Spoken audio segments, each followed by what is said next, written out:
Did Peace Walker before. I'm a big fan of the Metal Gear Solid series, but I was pretty heavily burned by MGS4 and never worked up the desire to experience the series after that. I did play Portable Ops, and I enjoyed Portable Ops, but we're not going to play it as part of this franchise focus because it's pretty samey as far as a game goes. Like, it doesn't have a lot of significant story. It's mostly just missions over and over. Before we got started here, I actually just finished beating Metal Gear Solid 4, and we had a bit of a break while I waited for it to download. I asked some questions in chat, trying to figure out how does Peace Walker fit into the mess that is MGS4 that came out 2 years earlier. And the info from chat is that Peace Walker, or I guess Portable Ops, was made by a B team, and kind of like Dark Souls 2 was for the Dark Souls series with FromSoft. And Kojima wanted to re-explore some of the ideas from Portable Ops, make a new game for the PSP, and explore Big Boss more, since he's clearly a more interesting character at this point than Solid Snake. So it looks like this game takes place 10 years after Snake Eater. Sounds good. I don't want to read any of this text in case it's spoilery. I think I actually own this game for PSP. I'm pretty sure it's sitting over on my stack of games over there, but I figured I'd play it on the HD collection. I'm sure it's going to be more convenient to stream, first of all. Did they change anything with this collection other than to upscale the graphics? If it's a more polished, cooler version of Portable Ops, then I'm down for that.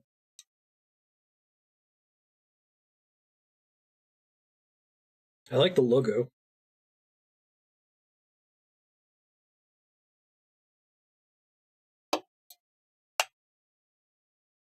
I'm excited to see how this game plays, both from a story and a gameplay perspective, after...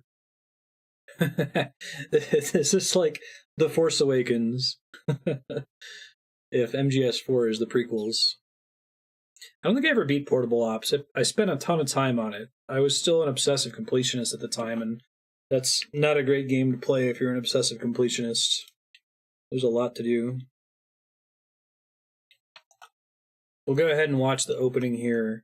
One of my fears about watching openings as a streamer, you ever have those games where it'll play the opening and it's skippable on the title screen, and then when you press start to actually start the game, it plays the opening again, except now it's not skippable? There might not be anything here, but I'll give it 15 seconds or so. Yeah, Portable Ops is sweet, more MGS, and it's portable, but kind of underwhelming. You rage quit trying to be a completionist on this because some of the side missions are too tedious. Okay. Good to know. I won't stress about doing side missions. If there are any that are particularly cool, I guess let me know. Peace amongst men living alongside one another is not a natural state. On the contrary, the natural state of man is that of war, or manifested not only by open hostilities, but also the constant threat of hostility. Cut. Oh, that's it. Alright, works for me. If there's some particular cool ones, feel free to just let me know. That works.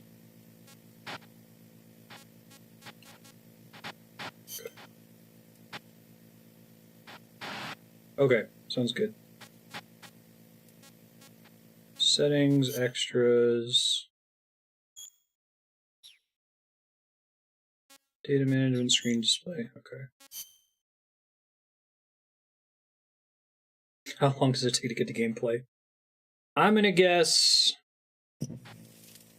Well, I've played very few PSP and Vita games. Does Sony have a similar policy to Nintendo where games have to be savable on a dime? I'm sure that kind of could get him in trouble a bit. Transfarring? Knowing Kojima, that's not a typo.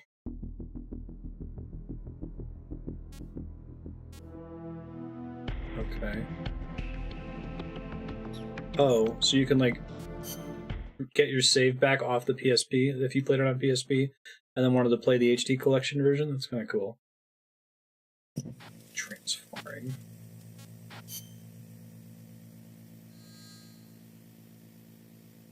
Input your player name. Okay, I'm gonna do some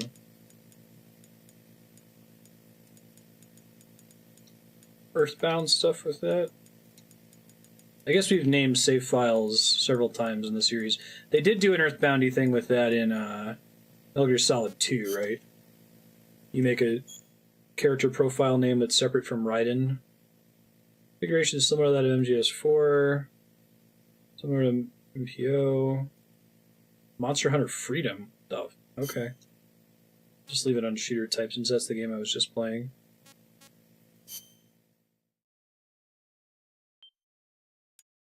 I'm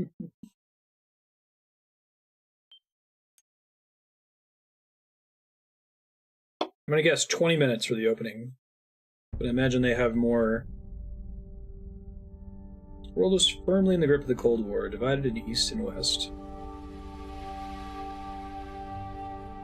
It's suspiciously similar to the opening monologue of Snake Eater, but like the localization is slightly different. The boss, the mother of the special forces, and the soldiers said to have led the Allies to victory in World War II. By Vulgan. Blamed it on her to save everybody. Monster Hunter PSP has an infamous control scheme.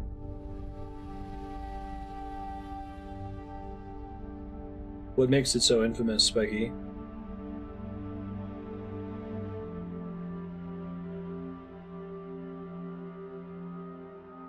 Such a cool, straightforward plot.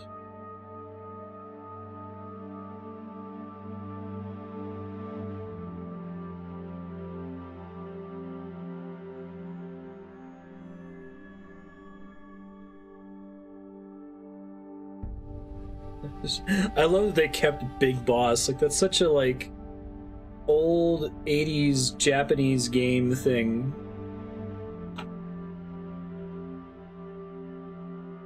He was able to lean into it, though. At MGS2 or 4 text recap, oh my god. Yeah. I guess it just shows how straightforward Metal Gear Solid 3 was, that you can recap it in, like, 5 screens. Claw grip? Oh, wow. I've done that in some games.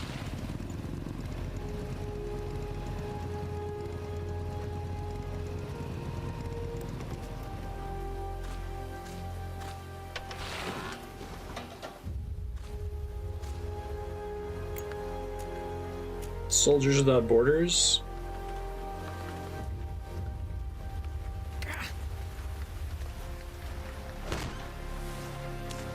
Okay.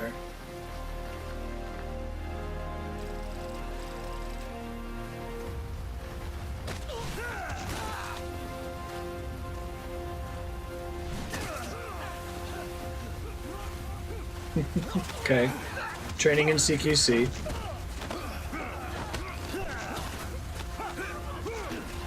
Graphics are pretty good for the PSP too. Star-studded voice acting cast.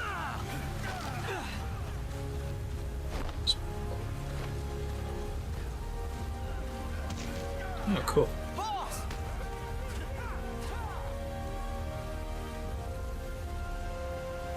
I feel like I had to do that in Portable Ops. I don't know if that was a default control scheme. Hey, boss! Wanna go around? Free control time.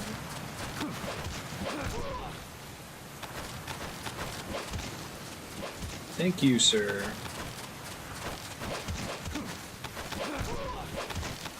Already a gameplay. What's this? Join us.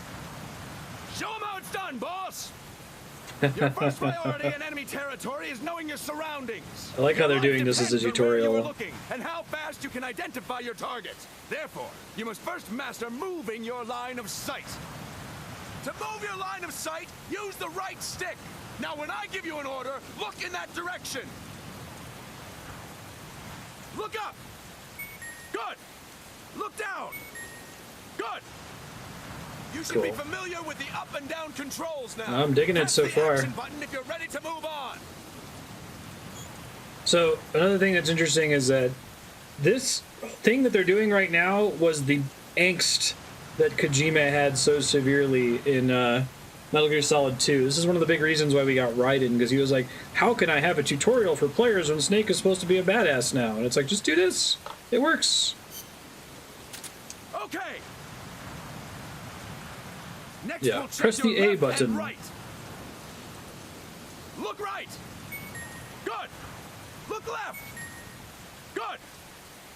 You should be familiar with the left and right controls now. Press the action button if you're ready to move on. I've always loved how they don't really care about the fourth wall breakiness of just talking about buttons in the voice acting. You can change the controls anytime in options. It's like, Kojima doesn't stress about that. Works best for you. Next, I'll explain how to change stances. So I'm guessing that's how they actually determined the XY settings. Kill yourself now. At times, you will need to get low to avoid detection. You have 3 stances: stand, crouch, and lying down. To change stances, use the crouch button. Tap the crouch button to change between standing and crouching. You can move in either stance. Hold the crouch button and keep it held to lie down. However, you cannot move while you are lying down. I'll say that again. You cannot move while lying down. Is that clear? Oh no, that's funny. Not I've heard good things about it.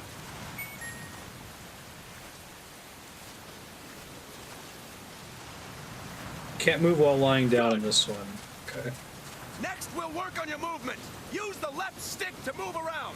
Tilt it a little to walk slowly. Tilt farther to run. Decide which to use based on your situation. Remember that your footsteps are louder when running, making you easier to discover. Be careful. Nano machines help them receive BUTTONS.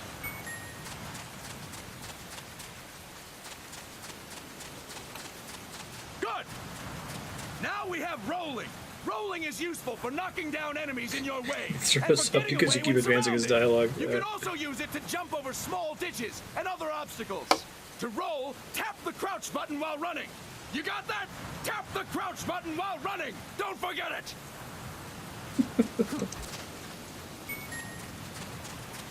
Oh, it does something different if the enemy's close? That's interesting. So you don't accidentally roll into them? That's it! Next, I will explain how to attack without gunfire. Mother 3 is fantastic. You may run into an enemy unexpectedly. You may not have a weapon on you, or you may be out of ammo. You'll still need an effective attack strategy. Earthbound's like my favorite game. The enemy won't know what hit him. To strike an enemy, press the attack button while standing still. On my command, press the attack button repeatedly and take down your opponent. Go. I'm ready, boss. Okay.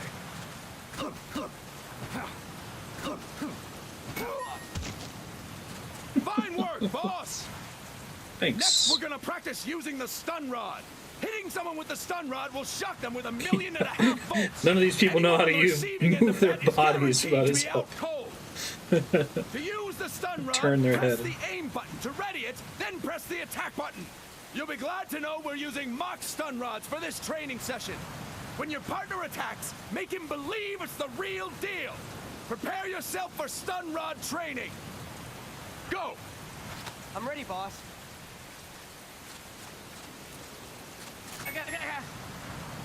Impressive, boss. Now we'll move on to CQC.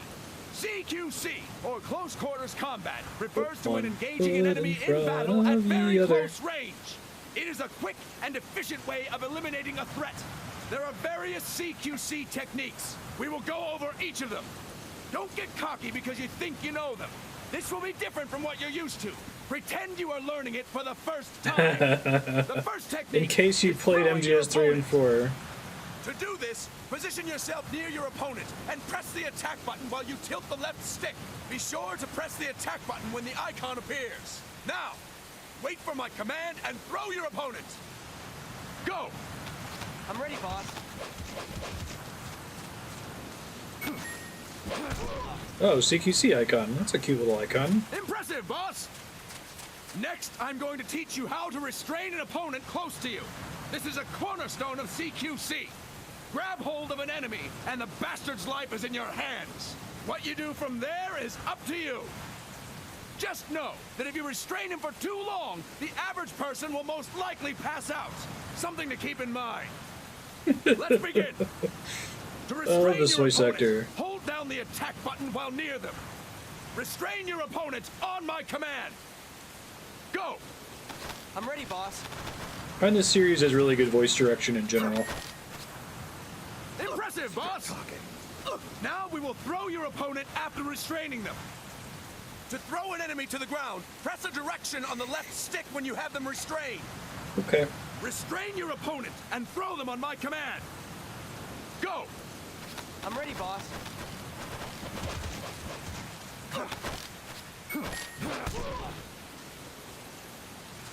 Impressive, boss! Now we will try CQC against multiple enemy opponents.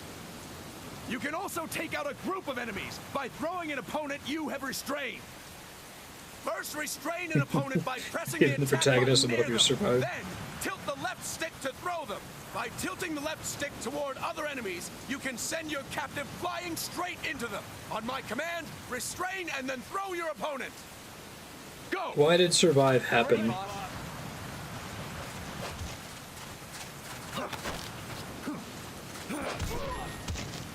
That's pretty cool.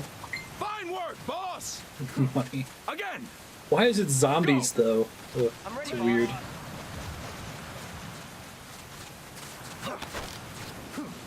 It looks like there's some portal funneling with that. Fine work, boss! You don't have to be super accurate. All right. Why don't we do something special since the boss is here? Anyone who feels like Hey. getting their ass kicked, step forward. Don't hold back, boss. When you're surrounded by multiple enemies, you'll have to take them on one after the other. To do it, simply press the attack button again. Zombie while survival was throwing big a the few current years before it enemy. started Just development. be sure to wait for the icon to appear. Go! I'm ready, boss.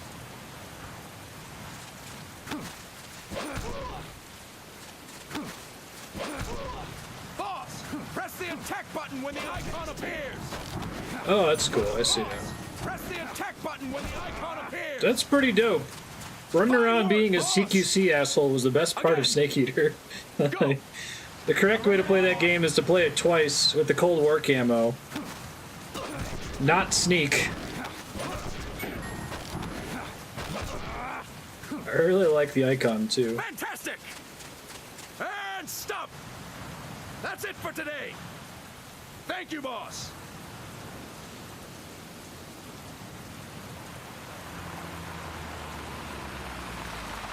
My pleasure. Snake!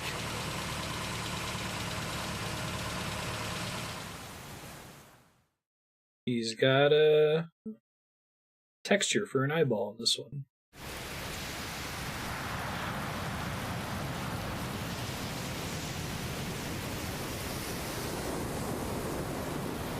That was cool. Cool. Who calls me Snake though? What's going on, Kaz? We've got guests. Whoa. Time to move. This cutscene style is Don't really worry, rad. It's not our friends from Langley. I like it. I brought him. Made sure we won't follow. Thank you, big boss. Call me Snake. Sorry, Vic boss. Listen up. For us, there is no victory. That has to be an But awkward in localization of a doesn't one triumph or Japanese die? pun. We don't do either. I already really like the artist. Cool.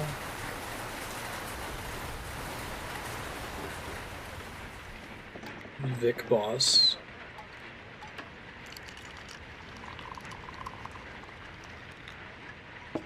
Here. Thank you.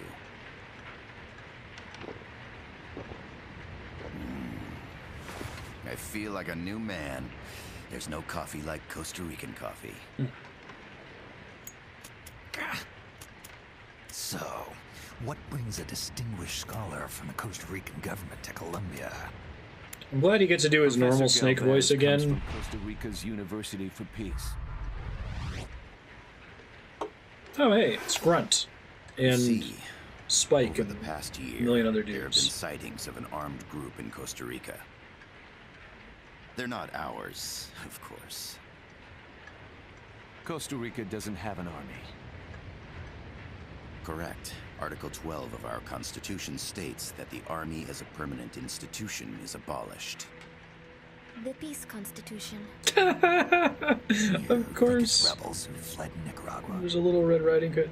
No, they don't appear to be guerrillas. They're far too organized. What's your government's take? The authorities in San Jose claim it's a multinational security firm, hired by the Development Corporation of Costa Rica. Lies, obviously. They're bringing in state-of-the-art weaponry and equipment by the shipload. I'm gonna mute again and type in chat Where if did there's they get cutscenes that like this. cash? I fear La CIA may be involved. The CIA. As you both know, the United States views Central America as its backyard. Even after Cuba, we've managed to maintain a delicate balance with the U.S. And your government can't just give them the boot. We are not allowed to bear arms. Japan's constitution has something similar. Article 9. It says Japan renounces war and can't maintain an army. I understand that you and your men have neither state nor ideology. That you will fight any foe. Please, you must drive them out of our defenseless country. We come to you, the Militaires Sans Frontières. So, you want to hire us? Yes, as our deterrent. We can't afford to pay much, it's true. But we can offer you this. A forward operating base. An offshore plant in the Caribbean. Sounds pretty good to me. This place is becoming a mess anyway. Snake, we need someplace we can settle down. The governments agreed to cooperate. Unofficially, of course. A chopper for transport would be nice too. I'll see what I can do. Hold it. You seem to think we're just a pack of dogs of war. Is that right? Yes, that's what I've heard. You're an army without a state. No, we've only left our countries behind. Please, you must help us. If your suspicions are true, force isn't gonna do any good. You'll have to find a political solution. The government's hands are tied. Go back to your bosses in San Jose. Tell them if they want, I'll introduce them to a negotiator I know. No, I'm not here on their behalf. So, what are you doing here? For over 20 years, I've preached the virtues of peace at multiple universities. Tonight, I stand before you as an educator. This is my student. She came to me to study peace. Her name is Paz. Paz Ortega. Paz. Peace. No kidding. That's my name too. Kazuhira. It's Japanese for peace. Pleased to meet you, Paz. Call me Kaz. They've got a supply port north of Puerto Limon, a town in la Costa del Mar Caribe. A few days ago, Paz stumbled upon that facility while searching for a lost friend. She was captured. She's only a child, 16 years old. They did terrible things to her, but somehow she managed to escape. My God. She's huérfana. Her mother died when she was small, and she lost her grandparents in the Civil War. She hates war with a passion like no other. My name is Paz, and I will do anything to protect my namesake. It is my one and only purpose. Please, get them out of my country. Make them leave Costa Rica. Sorry, kid. We know who you are, Big Boss.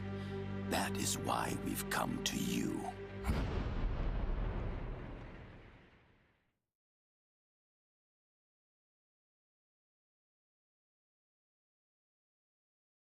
It's pretty great so far. I mean, I'm not super comfortable with that weird shit they let you do with the Little Red Riding Hood character. Pause. But, other than that, I like the cutscene style, I like the story. Very straightforward so far. I wonder if Kojima needs to be straightforward. You can't rely on crazy tech. He just needs to write stories set in like the 60s and 70s. Oh, I love the UI. I love the pixelated guns and stuff. I'm sending this from the Cool. offshore plant, our mother base. The signal is unidirectional. I'll be giving you commands and advice through this channel. Keep your A little headphones camo on indicator. at all times and pay attention. Also, make sure no one else can listen in. Snake, are you clear on the controls?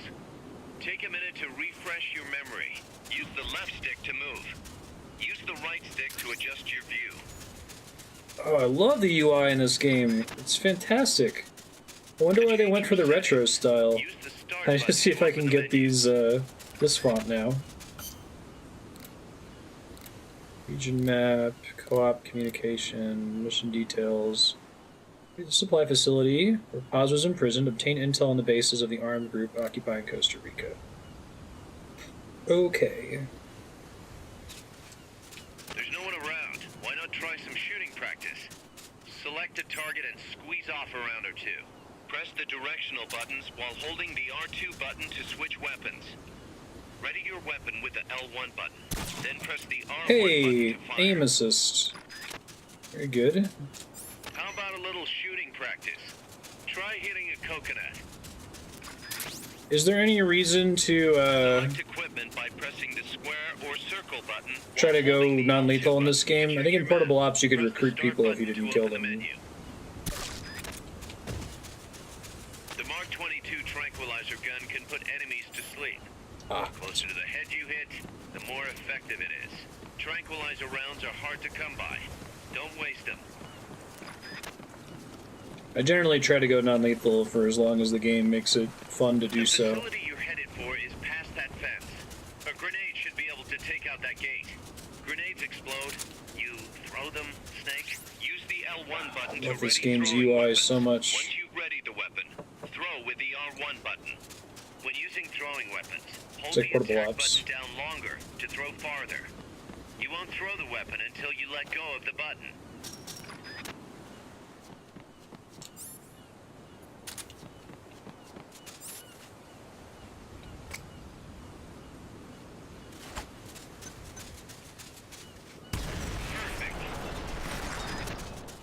Cool.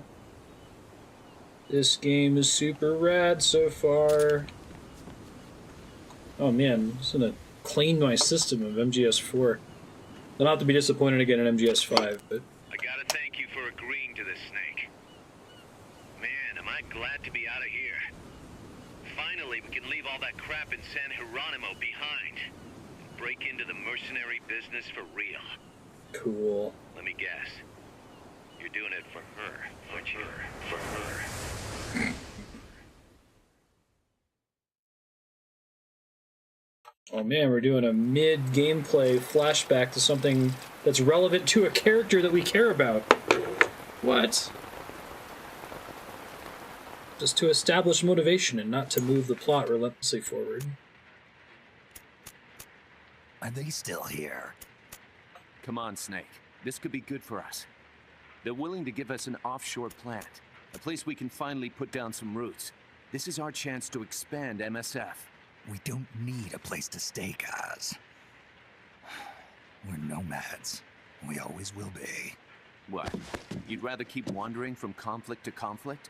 Tools in the hands of whoever's fighting at the time? The second we settle down, who's to say we won't become the warmongers? Listen to me, Snake. We're not mercenaries. We're not a foreign legion. MSF's a business. A new kind of business. Look, it's not like we're trying to start a war here. All we need to do is find out who this security company really is. Come on, Kaz. It's pretty obvious that they're backed by the CIA. Wait a sec. That would mean... Our friend, the professor, is likely KGB. I see. We'd be making an enemy of our homeland. And there'd be no turning back. Ah, this damn thing won't light. Huh? Put on some coffee, Kaz. It's time for a little chat with the professor.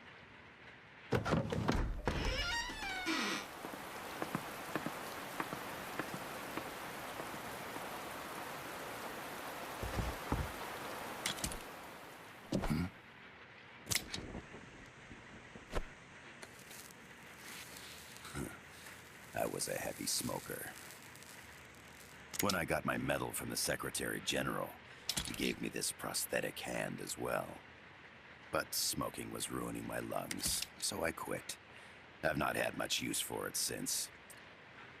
It's quite an honor to meet the legendary Big Boss. That's just a code name the CIA made up. Then perhaps I should call you John. I don't have a name. I stopped using that code name you liked so much 10 years ago. What about you, comrade? What do they call you back at Center? Well then, allow me to get straight to the point.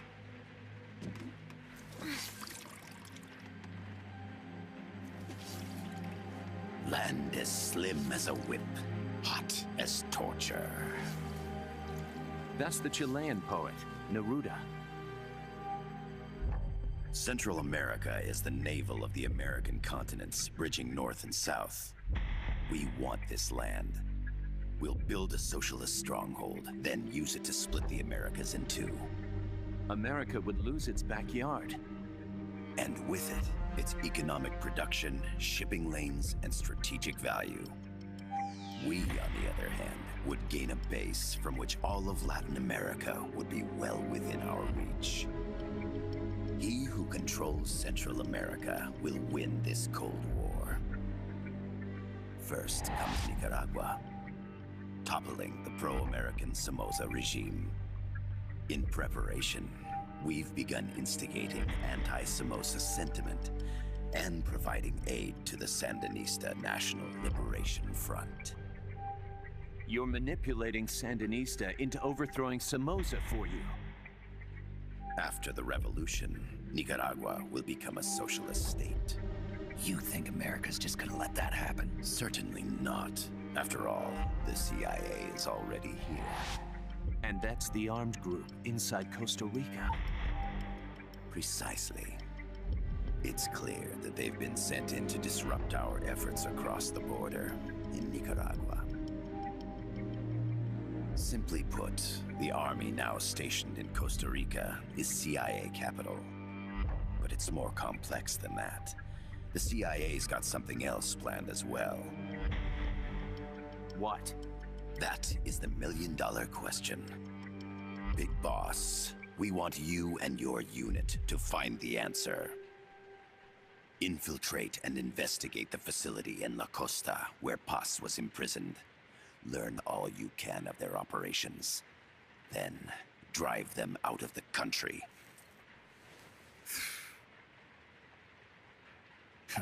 You're asking us to settle a turf war between the KGB and the CIA? What about her? That was all just an act? You mean her words about peace? She was captured, that much is true. But I've kept my KGB affiliation from her. And you thought we'd fall for a sob story? No. I had good reason to bring her along. She managed to escape with her life, but her friend was not so lucky. Why were they attacked? I believe this will help explain. Perhaps they saw something they weren't supposed to. Perhaps they heard something they shouldn't have. A cassette tape? Paz took this during her escape. She says her friend happened to record it by accident. What is that? A portable stereo cassette player. The first of its kind. Ah, I heard they were working on something like that in Japan. Didn't know you guys were too. I believe what you're about to hear will help you understand.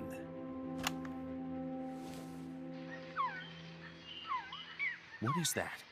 A quetzal? The phoenix bird.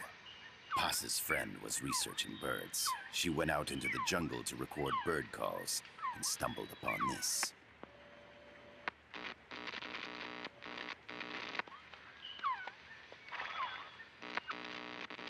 So? So what?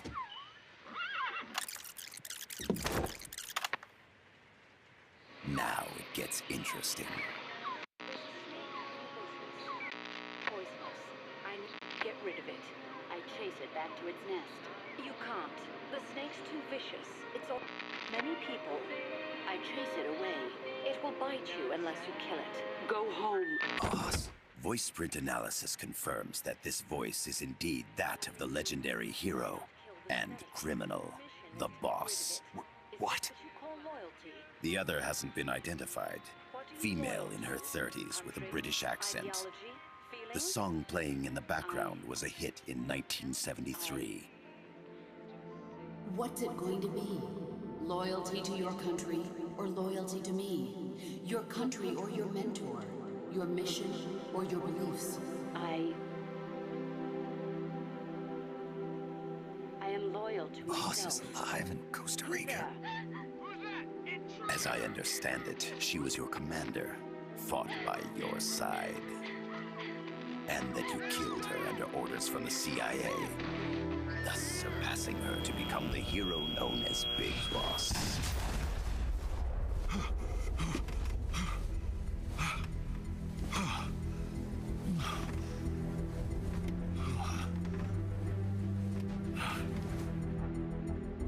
Well, what'll it be?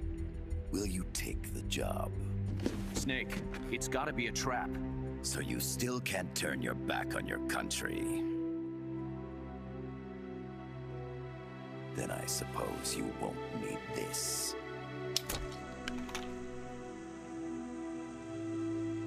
Wait!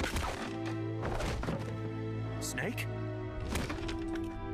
I'll do it for the girl. For Paz. Okay. For peace, then.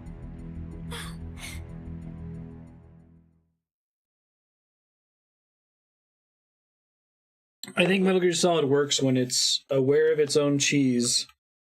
Oh yeah, I like the two fingers. That was cool.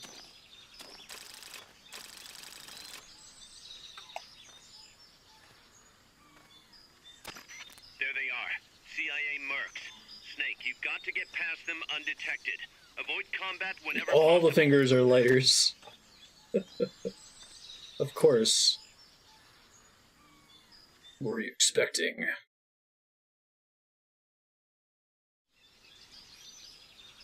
This is a sneaking mission. Hide behind stuff. Take the long way around. Whatever it takes to stay out of sight. Your gun is a last resort. It could just as easily kill you as save you.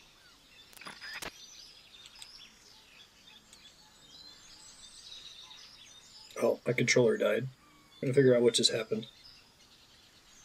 Because the cutscene was so long. To press up against a wall, face it and hit the action button. From that position, you can press the L1 button to detect enemies. That also works while lying down.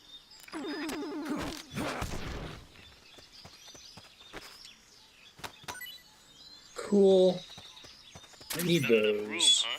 We'll keep it here at the base. Oh, that's cool. Send it back to the base. Can I not drag bodies in this game?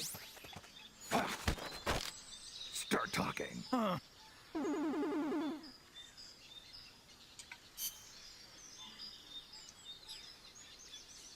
Start talking. Huh. Why does it keep making that doodly-doodly-doo noise when I'm grabbing him? There's something I'm missing there? Okay, that's fair.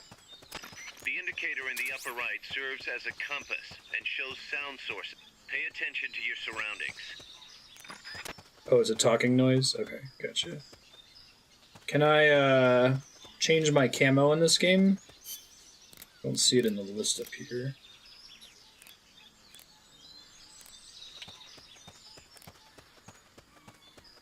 already the maps feel a lot more varied. Portable Ops had a really rectangular feel to the game, and maybe I'll see the Matrix in time.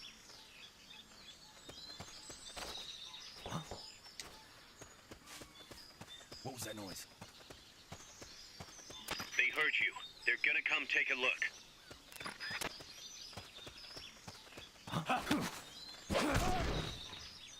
Cool.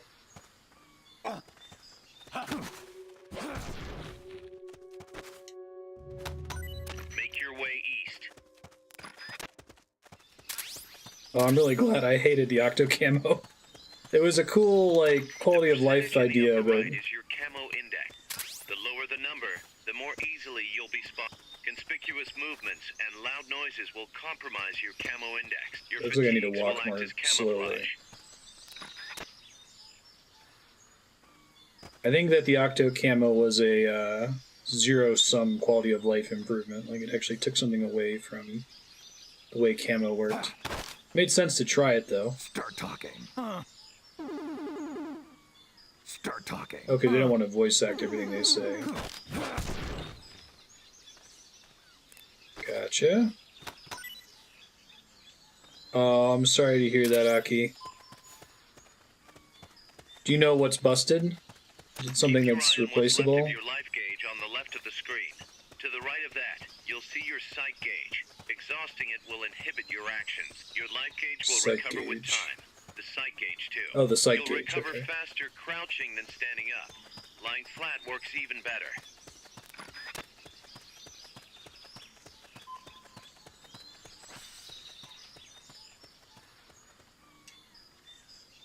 Throws not an instant knockout? What do you mean unless you grab them? Like if you're holding them, and then you throw them? Oh, Mobo, yikes.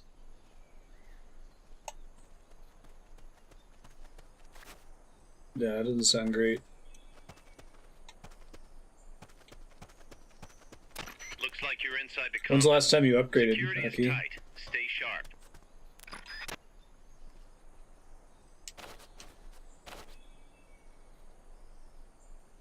I can't move along a wall when I'm attached to it. It's good to know.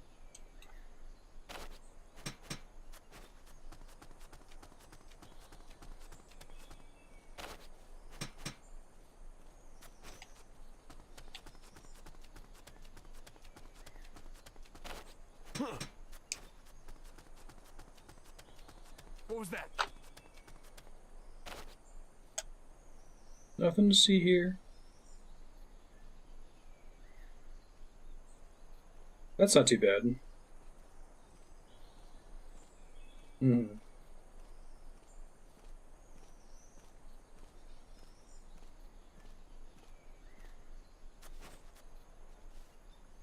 I know I saw something. Did you, though? I know I saw something. Proceeds to give up as though he didn't see anything.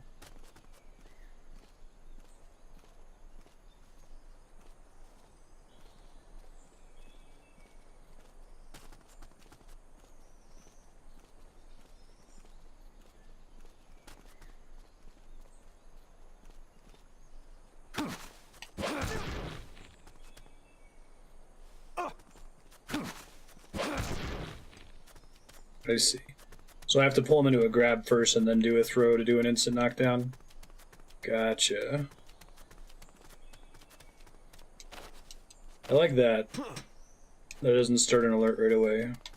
What was that?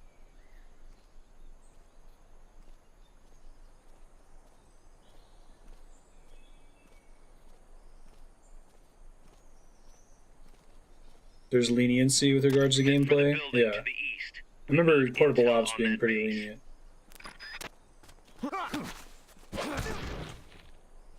Oh, and I see. And it's giving me the blue circle is how much...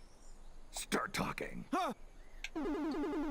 Start talking. The blue circle is how much like stamina damage I did to them. How close I was to knocking them out, basically. It's cool.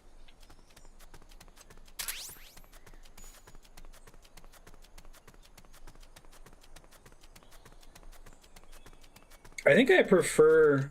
I don't think I like Metal Gear Solid when it's like... The AI is too smart. Box?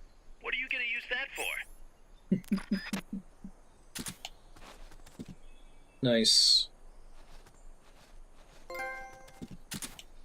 I feel safe. This map right now is much more like the portable ops maps that I remember. Two-story building to the east.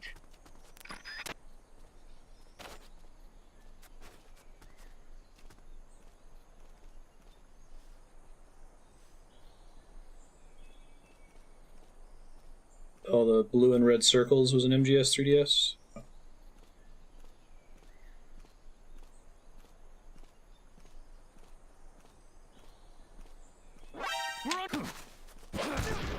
Hey, forgiving alert. Beautiful. Big fan. I always thought it was annoying that, like, they'd be like, we're under it, and then the alarm would start immediately. And, like, the excuse would always be, oh, nanomachines. Like, they can all tell when the other ones are being attacked. I feel like if you're able to take them out in time, that should be the way that it works.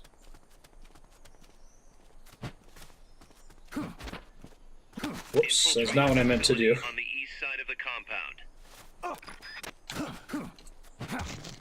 Nice. East side of the compound. Got it.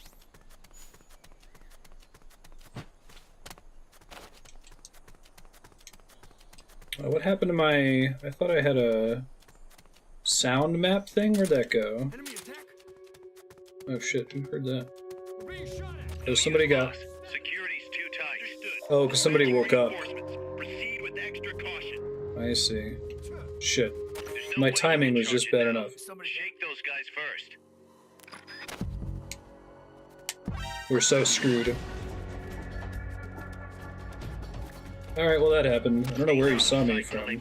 Oh, they're coming through the door that I was backed up against. Okay.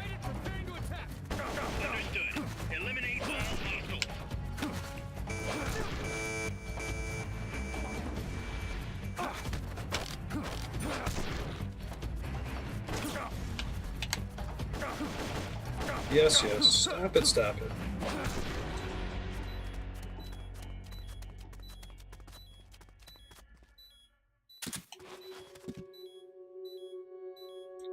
Nothing to see here. Move along.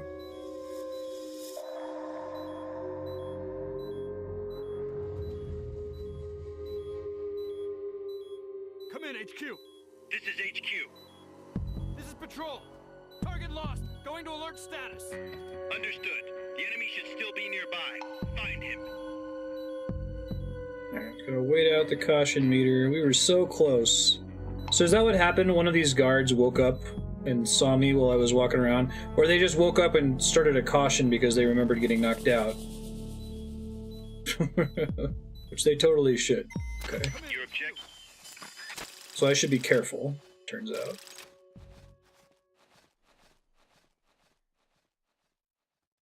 Sounds Grood. I like this game so far, gameplay-wise, and these cutscenes are super rad. Yes, sir, we broke them. We acquired the whereabouts of target 500. Acknowledged.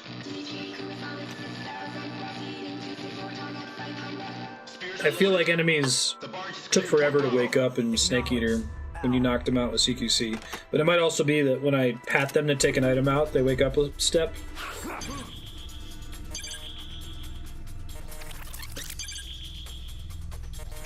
Oh, I see. Sorry. Didn't realize there was a button press. I was reading chat. That's cool. That lets you just keep trying. What is it? Air suit in the mountains. I won't set this down anymore. I didn't realize it was happening.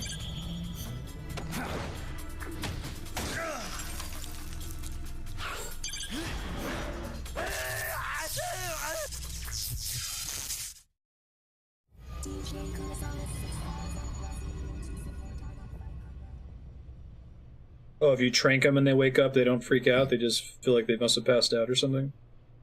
It's interesting.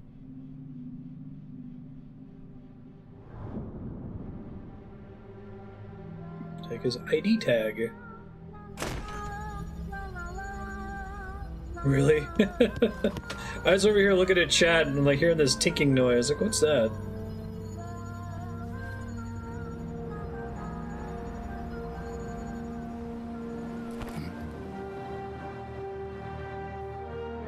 Guest artist Ashley Wood. This is Snake. Kaz, can you hear me? Who's the original concept artist for Metal Gear? It's got a circuit that Is it Ashley Wood? I thought it was a Japanese artist. Let's switch frequencies from time They're doing a really good job of sure emulating it if it's not their original style. I found a map of their bases. The cargo's heading from the marshes west towards Irasu. Nice going, boss. Kaz, this place is full of film badges. Dozens of them. Film badges? Like the ones used to measure radiation exposure? The radio man was wearing one. And whoever he was talking to called the cargo Spears. Wait, that would mean... Nukes. They're bringing nukes into Costa Rica. Oh, shit. Holy Mother of God.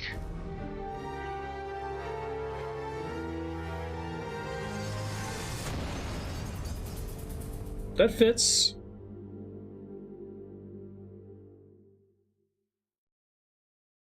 Really isn't anything nuclear at all in MGS4. Not that that's like necessary or the plot line. Ooh, you get XP for not, and I sucked pretty bad. Okay. Bummer. We got an S if it wasn't for that thing. Oh well. Cutscene interaction bonus. Sorry, game.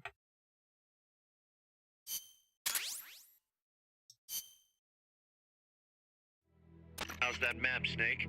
Think you can use it? It tells me where their bases are, but it's just a bunch of points. No routes. I need better intel on the lay of the land. I love the UI in this game. It looks so clean. The Sandinistas on his side. Said you should get in touch with the FSL and Comandante. Do they know they're backed by the KGB? Nah. As far as they know, they're really fighting for the revolution. The KGB is staying behind the scenes. I'm not sure the Sandinistas are aware of what's really going on. Still can't believe anybody would bring nukes here. Yeah, that's a shocker. Costa Rica's party to the Tlatelolco Treaty, which declares Latin America a nuke-free zone. Based on Japan's 3 non-nuclear principles, it bans the testing, use, import, or deployment of nuclear weapons. If word of this gets out, Opinol will be forced to act. It'll cause an international uproar. The treaty was signed to prevent another Cuban Missile Crisis.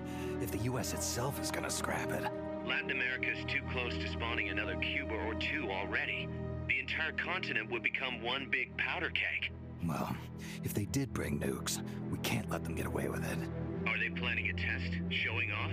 Or is it all to keep the anti-American movement in check? Good question. Why bring them here? I can't figure it out. Whatever the CIA's up to in Costa Rica, the professor wants it stopped. We need to find out what that something is. This continues to be very reasonable. Repairs. Working as fast as we can, boss. This place is pretty beat. It looks like hell. But as long as you're with us, we'll make it heaven. No commanders here. No state telling us what to do. This is the MSF's haven, our mother base. And with this foothold, we'll back you up even better than before. We're gonna turn this pile of junk into something big. You know, I think continuing to try to figure out why is Snake Eater good, MGS4 sucks, and then this game is good. That seems weird. It may just be that limitations breed creativity, and Kojima works really well within limitations. It's like, well, I gotta do something that's reasonable within the actual events that happened in history, you know. I can't just use unlimited future technology. Staff... Sure. Mother Base is divided into several teams, including the combat unit, the R&D team, and the waiting room. Dividing your staff between the teams and raising each team's level. God, I love the UI in this game. Able to play new weapons and items over time. Select auto-assign in the waiting room to automatically assign staff to teams. Creating talented personnel and exploiting their talents with the right assignments is the key to expanding Mother Base.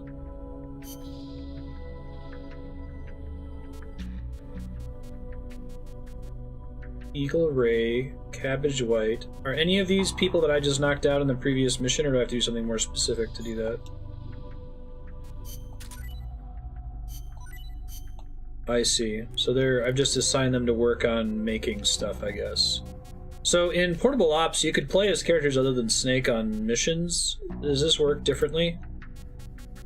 Or you're mostly assigning them to projects and Snake is doing the missions? You have to do something specific to get people. Okay. Other basically develop new weapons and items for use in missions. The icon shows that you're able to start developing weapons and items. You need the amount of GMP displayed. Okay. You can bring combat team members on side missions. Okay. The story missions are always Snake, though, which makes sense.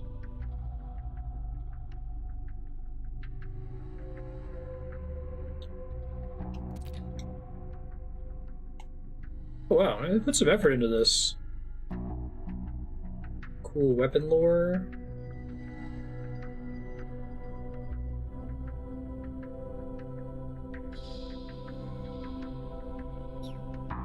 Going for a no-kill completion.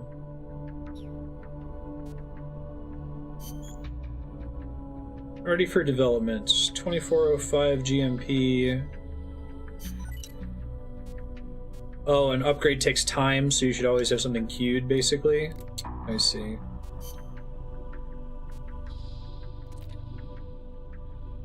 Teeth recovers psych, okay.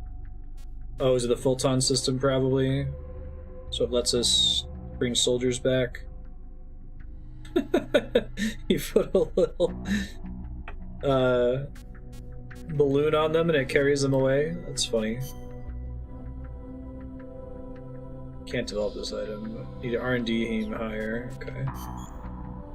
Analyzer. Can I get more details about what something does? I can. Analyzes information about enemies. When equipped, it displays various information. Love box. Oh, sometimes I can find stuff without having to... Okay. Binoculars, camera, Walkman.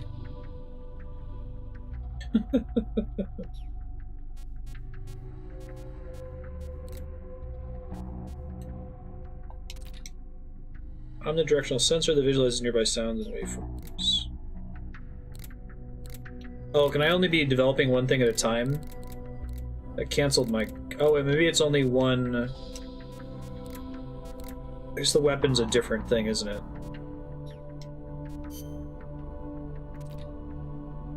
Confidential documents required for building the M1C. Oh, key items, okay.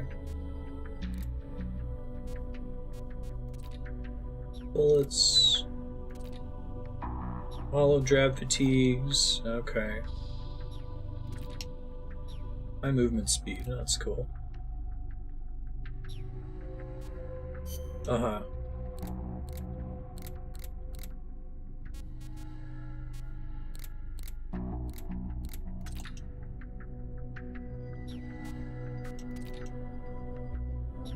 Shit. Okay, I think I'm happy with that for now. I see. Sure, that makes sense. Oh, that's a cool system. Not actually gonna do versus ops, just want to clear the new thing from the menu. Is the server still on for this? Or probably not, right?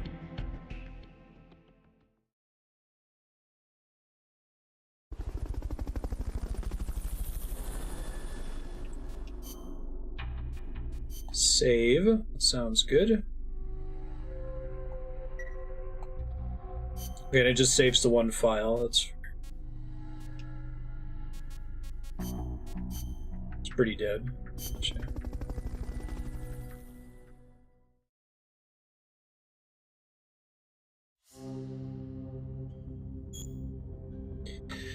Select the mission you wish to participate in. Use L1 and R1 to switch tabs. You can play co-ops missions by selecting... Okay.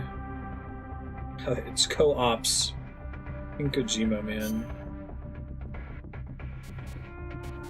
He loves English things that happen to sound similar.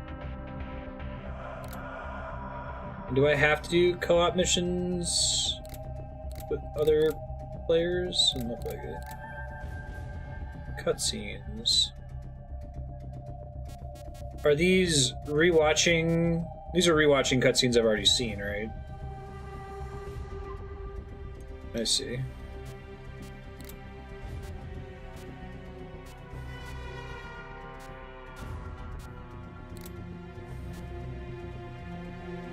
Fulton recovery. Okay.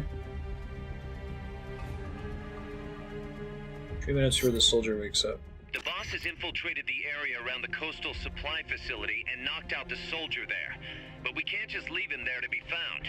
I need Do you people to get still in play there the co-op? capture the unconscious soldier using the Fulton recovery system. Do it quickly before he comes to. Okay.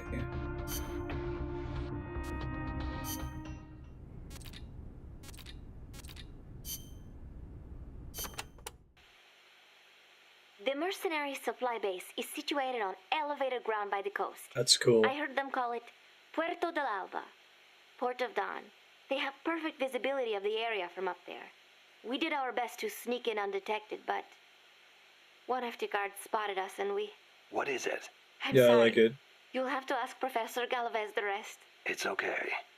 You've been through a lot. I am sorry. I just cannot. You did great, Paz. I won't let your efforts go wasted.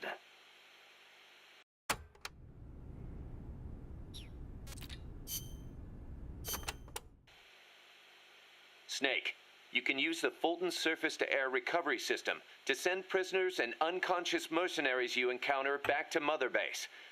I know you've used the Fulton before, but just to make sure I'm not missing anything, let's review the steps. Okay. First, attach a balloon to the unconscious enemy or captured prisoner. Right. I hook a wire to their waist, and on the other end of the wire, there's a helium balloon. Right. Then we'll send over a chopper to catch the floating balloon with its recovery hook and reel it up into its cargo hold. Makes perfect sense. And that's it. We finished installing the recovery hook on the Huey. Wait, Kaz. Something doesn't make sense about this whole process. This again. Well, normally, Fulton recovery is for when you're using fixed-wing aircraft. With a helicopter, isn't it simpler to land and pick up directly? Listen, Snake. You're going to be calling for recoveries repeatedly throughout your mission. We want to keep the risk of taking enemy fire to a minimum. The best way to get that done is to do the recovery in a high-speed flyby. That's what the Fulton surface-to-air recovery system is for. Uh-huh. What's the real reason? Helicopters are cheaper, and the repair bills will start adding up once the bullets start flying. I thought so. Guys, I know we need to keep costs down, but... Boss, you really need to get rid of this whole army mentality. We're not the Pentagon. We don't have billions of taxpayer dollars to play with. And besides... Fine. Just pick a reason that makes sense. Helicopters have quicker response time. Sounds strange, yeah, but it works great. I promise. You'll get used to it before long. Yeah, I hope so. You know, and that was another thing, is that Snake virtually never participates in any of the levity in MGS4, right? A lot of the funny stuff about that is Snake, like, calling him on his shit for this goofy system.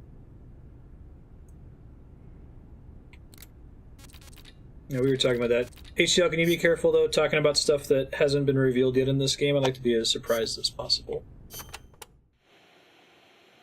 Number of warheads detected by the dew line. 57. Number of MIRVs included. Minimum 29, maximum 35. Target region. United States, East This is Coast. the boss's Estimated voice. time of re-entry.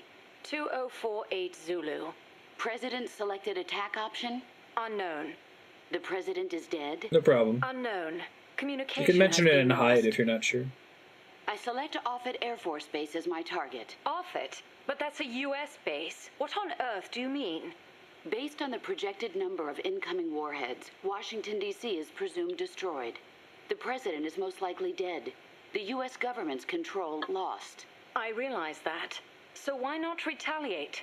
With both sides destroyed, Oh, it's a global war anarchy game. would That's ensue. cool. Recovery would be difficult. The United States' nuclear strike capability must therefore be neutralized in order to preserve the communist bloc, where government remains largely intact. You're siding with the enemy. You can't be serious. Tell me, how do you define enemy? There are no borders in this world. The same conclusion again and again. Where is the flaw? All right, let's try something else. Commencing test. Understood. You're crossing a suspension bridge. It's really interesting Is that this she my asked it like mission? that. Yes, your destination is the other Where's side. the flaw? The bridge is wide enough for only one person to pass at a time. A man is approaching from the opposite side. He's carrying a gun. I shoot him. Suppose he's your husband. I shoot him. In self-defense? To spare him the grief. One must die, and one must live. Next question. Your father asks you to fix the roof and mow the lawn. When shoot you him. climb the ladder onto the roof, the ladder is taken away. I fix the roof. And when you're finished, I jump down. you'll break more than bones at this height. I see no need to change my decision. I have not finished mowing the lawn. I must remain loyal to the mission. Next.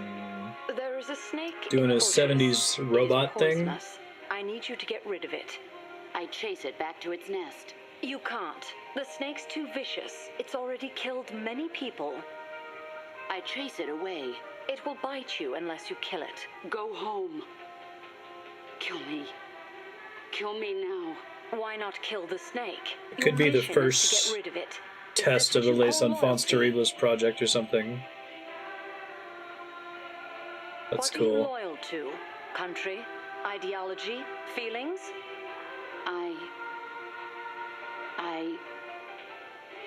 I am loyal to myself. Who's there? Who's that? Intruder!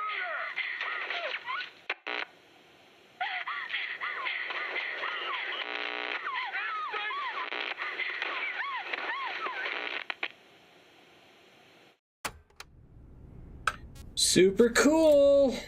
I missed it during the opening, so did they conceal the voice actress who plays the boss until the reveal about her voice? Or was it in the opening? I guess it doesn't matter either way, I'm just curious if they managed to do some shenanigan that I didn't catch. Snake.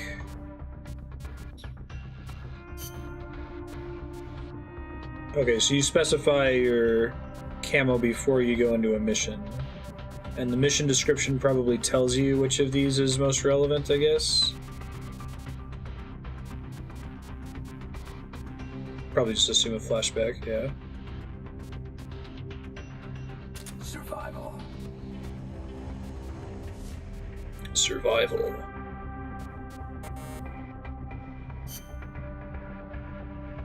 Wait, I have to use someone other than Snake, is what they're saying? Oh, because I'm doing something for Snake. Snake's too much of a badass to go on this by himself, I guess is what they're saying. That's why it says NA. Okay. Okay. Survival.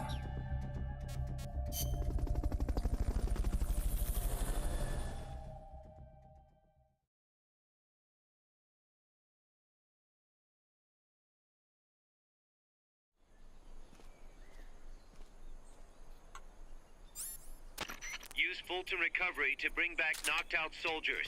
To use Fulton Recovery on a soldier, get up next to them so the icon appears, and push the action button. This map approach reminds me a lot of Portable Ops. Reusing maps in this way.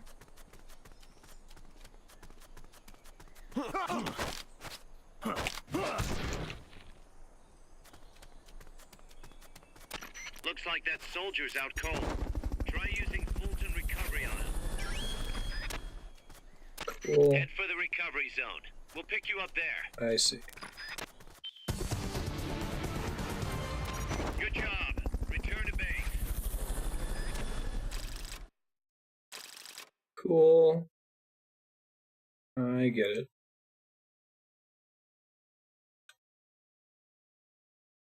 So basically they're suggesting Snake did this cool thing and now you go do a side mission, right? I think they had something similar in Portable Ops, but it's been a long time since I played it.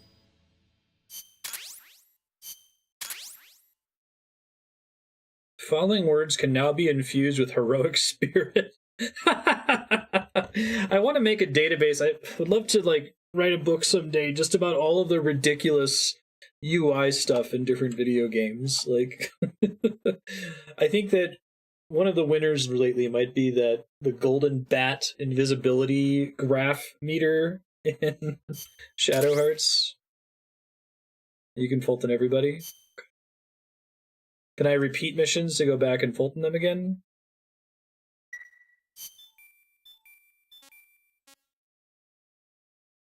Personal reporter's ride. I assumed that I was just supposed to stick to the mission there and it would yell at me if I had Fulton somebody else.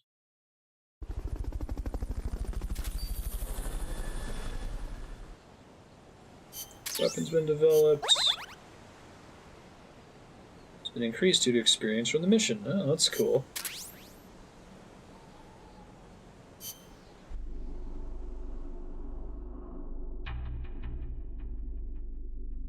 Oh, I missed it. My bad.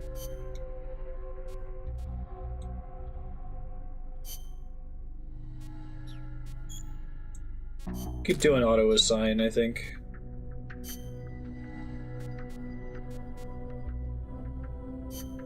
Important story.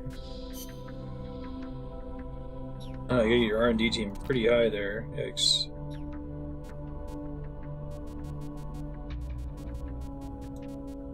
So right now it doesn't appear that I can make any of these things, right?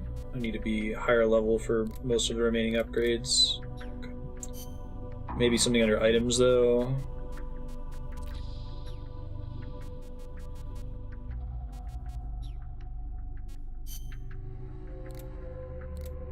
Well, I already had the Hush Puppy. I have a level 2 version. Probably has more room in the clip, that kind of thing, would be my guess.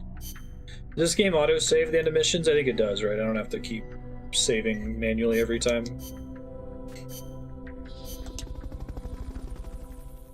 This game's pretty baller so far. Super dig it.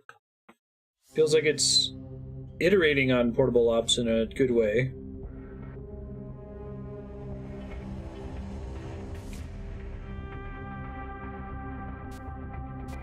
How do I know which ones are...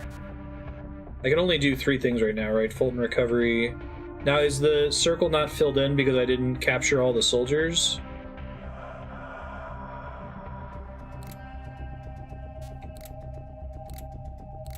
I see extra ops, cutscenes, regions. Okay.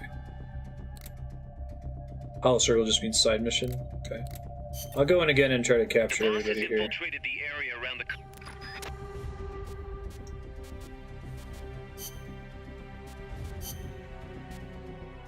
Bluegill. I like their names too.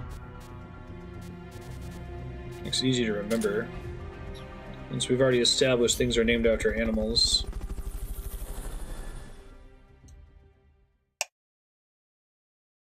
I can always have crap soldiers running my R&D and stuff, so it's worth having a bunch of them.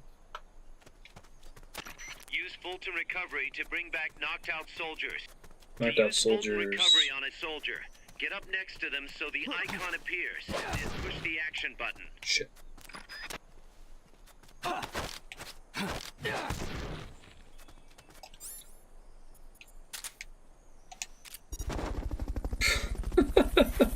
I love how effortlessly that happens. If only you had some equipment. Oh, I got some equipment to climb the boxes. That's cool. Fulton recovery subject confirmed onboard helicopter. Doesn't MGS5 have a lot of that too? Oh shit. You've been spotted. Run for it. It's either that or take out every last enemy soldier. Enemy, send reinforcements. Understood. You can do it during combat.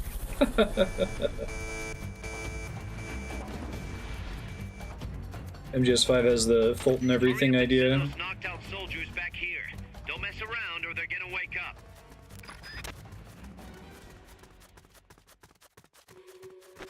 Looks like that soldier's out cold. Try using Fulton recovery on him.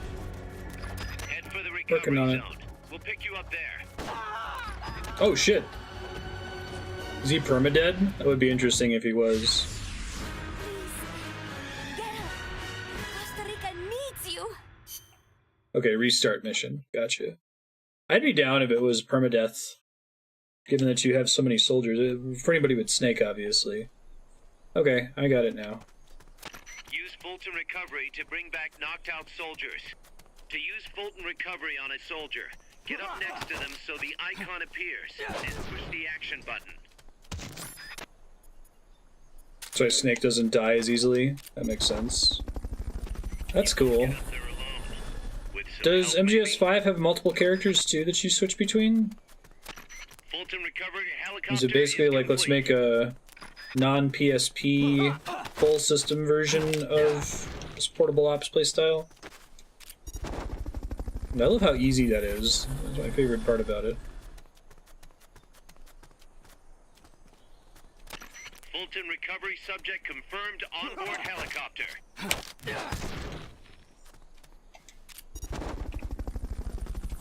Looks like this would expand it upon. Okay, that's awesome. I'm excited to check it out then. It's a pretty cool core gameplay loop.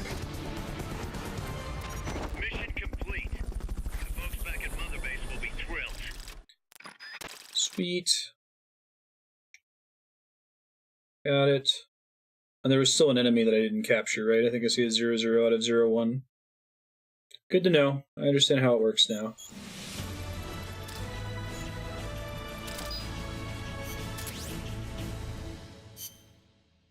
What's the enemies left near death? Like, you don't want to have any of those because you want to be capturing them, I guess?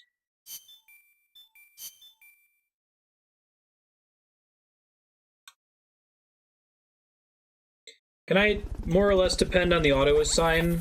The attention burden of going through each soldier that we get seems a little frustrating. If I can get away with just auto-assigning them, I'd prefer to. Sniper rifles and smoke grenades are ready for development, I see. Actually, this game is doing a really good job of minimizing the attention burden. Enjoy that very much.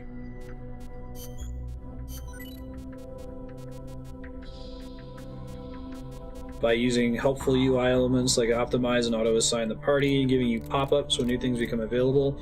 The game doesn't have to do that, but it lets me kind of quickly get to the meat of the game without having to constantly stress about, oh geez, have I checked to make sure that my, you know, R&D level is high enough that I can do this thing yet? Put them what they're best at. Gotcha. Works for me. Snake, I rigged that radio so you can contact our young lady friend Paz. Is she okay? No need to worry. She's tougher than you think. Still just a kid. Which is exactly why she could be an effective source of information. Besides, that little Angel de la Paz is the one who gave us this mission, right? I guess. I'll put her on. Snake. Paz, where are you? Ciudad Colon. A school. She's a baby clone of the boss, I'm calling it. Quiet down. Teacher. Oh, him. Don't actually comment on any of my speculation, please. That's probably good advice. It's been fine because all of Metal Gear has been not blind so far, but this one's actually blind for me. Pretty fancy for a teacher. Promise me, Snake, that you'll bring back peace and... I know. I'll contact you if I find your friend. Thank you. Snake, if you need to know about Costa Rica, the geography, the climate, the wildlife, anything, just ask me. Okay. I know about its history and laws too. We learned it all in school. Got it. See, that's missing from 4 too, right? What? In school, I also learned that peace is an unnatural state for human society, and that war is a constant threat to our relationships with others. That's right. So, to achieve peace, we have to create it ourselves. Crying about it won't bring it about or make it last. Each one of us must go and seek it out. You won't find it without making sacrifices. No offense, but I don't know what peace is. Never felt what it's like. Never even been interested in it. Snake? Oh, sorry. Listen, Paz, I think your ideas are admirable. And I hope they turn out to be right. Yeah, me too. Peace is in your name. Who better to help bring it back? Thanks, Snake. Honestly, I hope Paz is a nobody. She's just a new character. That'd be fantastic. Snake, use your radio to call people, but stay alert. You're in the middle of a mission and can't afford to let your guard down. Got it. Need to know more about Costa Rica? Haas can help you out. Good to know. We'll follow their transport route. This should take us straight to their main base. From what I've seen, it looks like nukes. Agreed. The key thing now is to confirm whether those spheres really are what we think they are, and if so, why they're here. Follow the transport route. Find the nukes. That's what I'm thinking. First, we should make contact with the Sandinista Comandante. They can tell us more about what's up ahead. But it looks like their hideout's already come under attack. We better hope they're still alive. Snake, infiltrate that cabin and secure the Sandinistas Comandante. Neutralize any guards by knocking them out, putting them to sleep, or even using the Fulton recovery system. I like Fulton just because you don't have to deal with the guard waking up, right? So I was going to say that MGS 1, 2, and 3, and all of them, Kojima takes a couple Kodak characters and then goes on a really deep dive Wikipedia binge. Like, and he's actually, I think he did this back in Metal Gear 1 and 2, if I remember the Kodak calls from that game.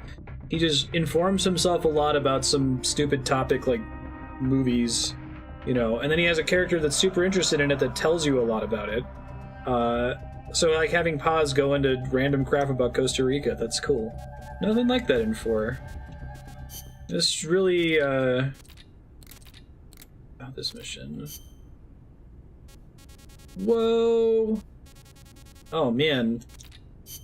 So I have 18 hours for the playthrough, but I want to hear about a lot of these things. Let's go.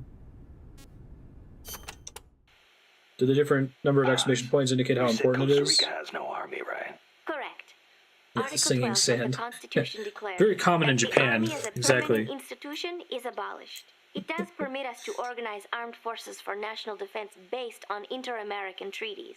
Only temporarily, They then. transported the sand In here. effect, yes. But in the years since the Constitution took effect, Costa Rica has not once raised an army. Right, the same. It seems like they're pretty short. Paz, how does your country defend itself without an army? Especially in a rough neighborhood like Central America. With the right kind of diplomacy. If we live up to our ideals and earn the respect of other countries, the international community will support us. The 2 times Nicaragua actually did invade, the conflict was resolved diplomatically under OAS auspices. Doesn't that leave you depending on the U.S. after all? American influence is unmatched, it is true. San Jose was critical of American policy at the time, but America supported us all the same. It was because we practiced peaceful diplomacy. That is what I like to think. That's one way to approach it, sure. But there are countries out there who will use force no matter how bad it looks. Maybe so. I know my way of thinking probably looks naive to you, but it is not like we expect peace without working for it. Diplomacy is a battle in itself, and we have to make the effort to seek out causes of misfortune and nip them in the bud. It was that kind of thinking that got me trapped in their base. I'm not blaming you. You haven't done anything wrong. Snake has a character again.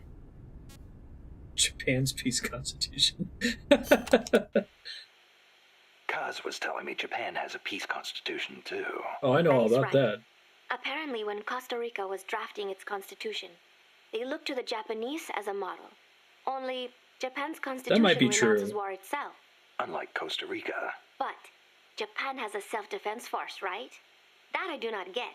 I think I will ask Mr. Miller about it next time. I wonder see why him. the Japanese He constitution said he used renounces to be in war. the JSDF. Huh. You're a curious one, are you? Don't study too hard.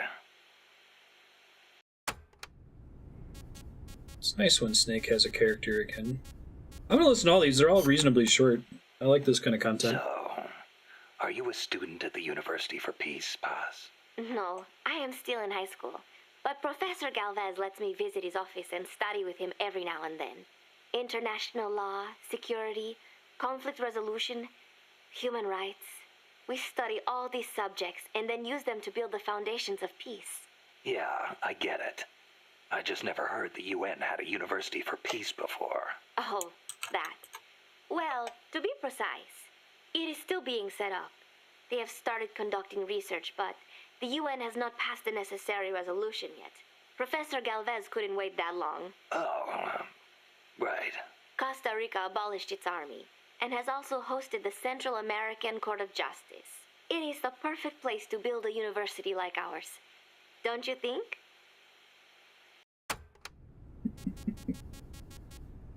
The timing of these ending is pretty solid, too.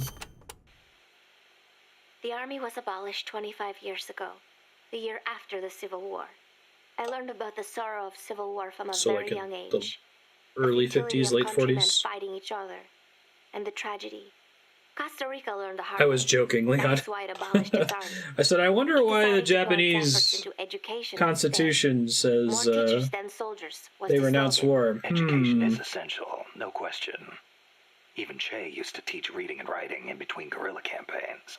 Costa Rica was poor at the time. We did not have many resources. I suppose we had to pick one or the other. The military or the schools.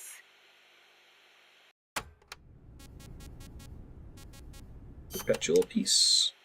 What was that you were saying? Peace is not the natural state of men. You said you learned it in Kant. school. That is right. They are the words of the German philosopher Immanuel Kant. In 1795, he wrote a book titled Perpetual Peace. Kant argued that it is precisely because peace is unnatural that we have to make it ourselves. How? That is what his book is about. Is the concept starting to sound interesting now? Not really. I belong in a more natural world. Is that so? My grandparents died in the Civil War. If only we had been at peace, they would not have lost their lives. You actually wish for war? It's not like I want to hurt innocent civilians, but if someone attacks you, what are you supposed to do? A country needs the strength to defend itself. Otherwise it faces invasion, oppression, political subjugation. If they would simply stop using force to tangle with each other, countries would not need force to defend themselves. And how would you guarantee Why don't they that? just...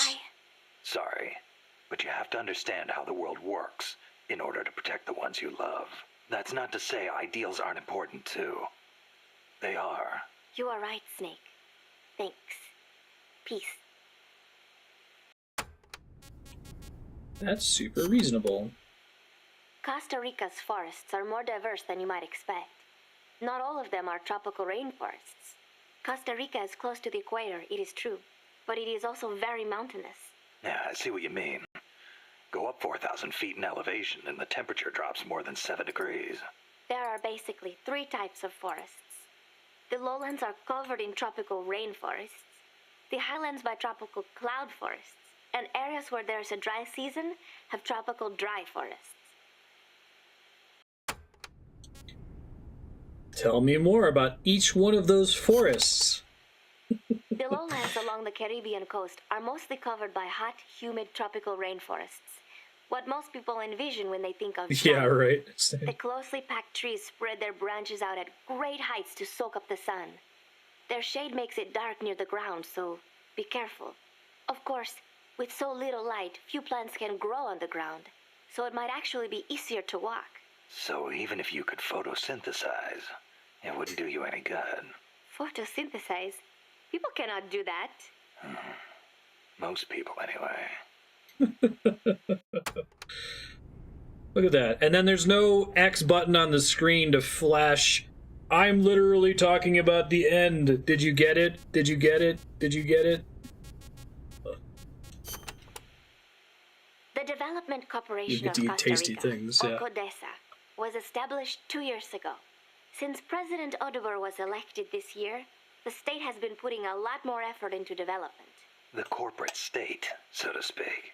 Growth is good and all, but there is one thing that bugs me. What's that? I cannot help but wonder whether CODESA is not just a front for the CIA. You mean what the professor was saying about the CIA mercenaries posing as security guards? They were using CODESA as camouflage? I am worried that development is going to destroy the forests, but I do not suppose it has anything to do with this. It's fair.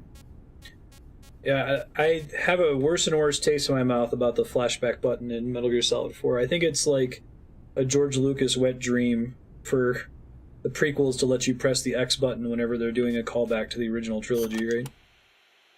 This is a tropical rainforest, just like Bosque del Alba.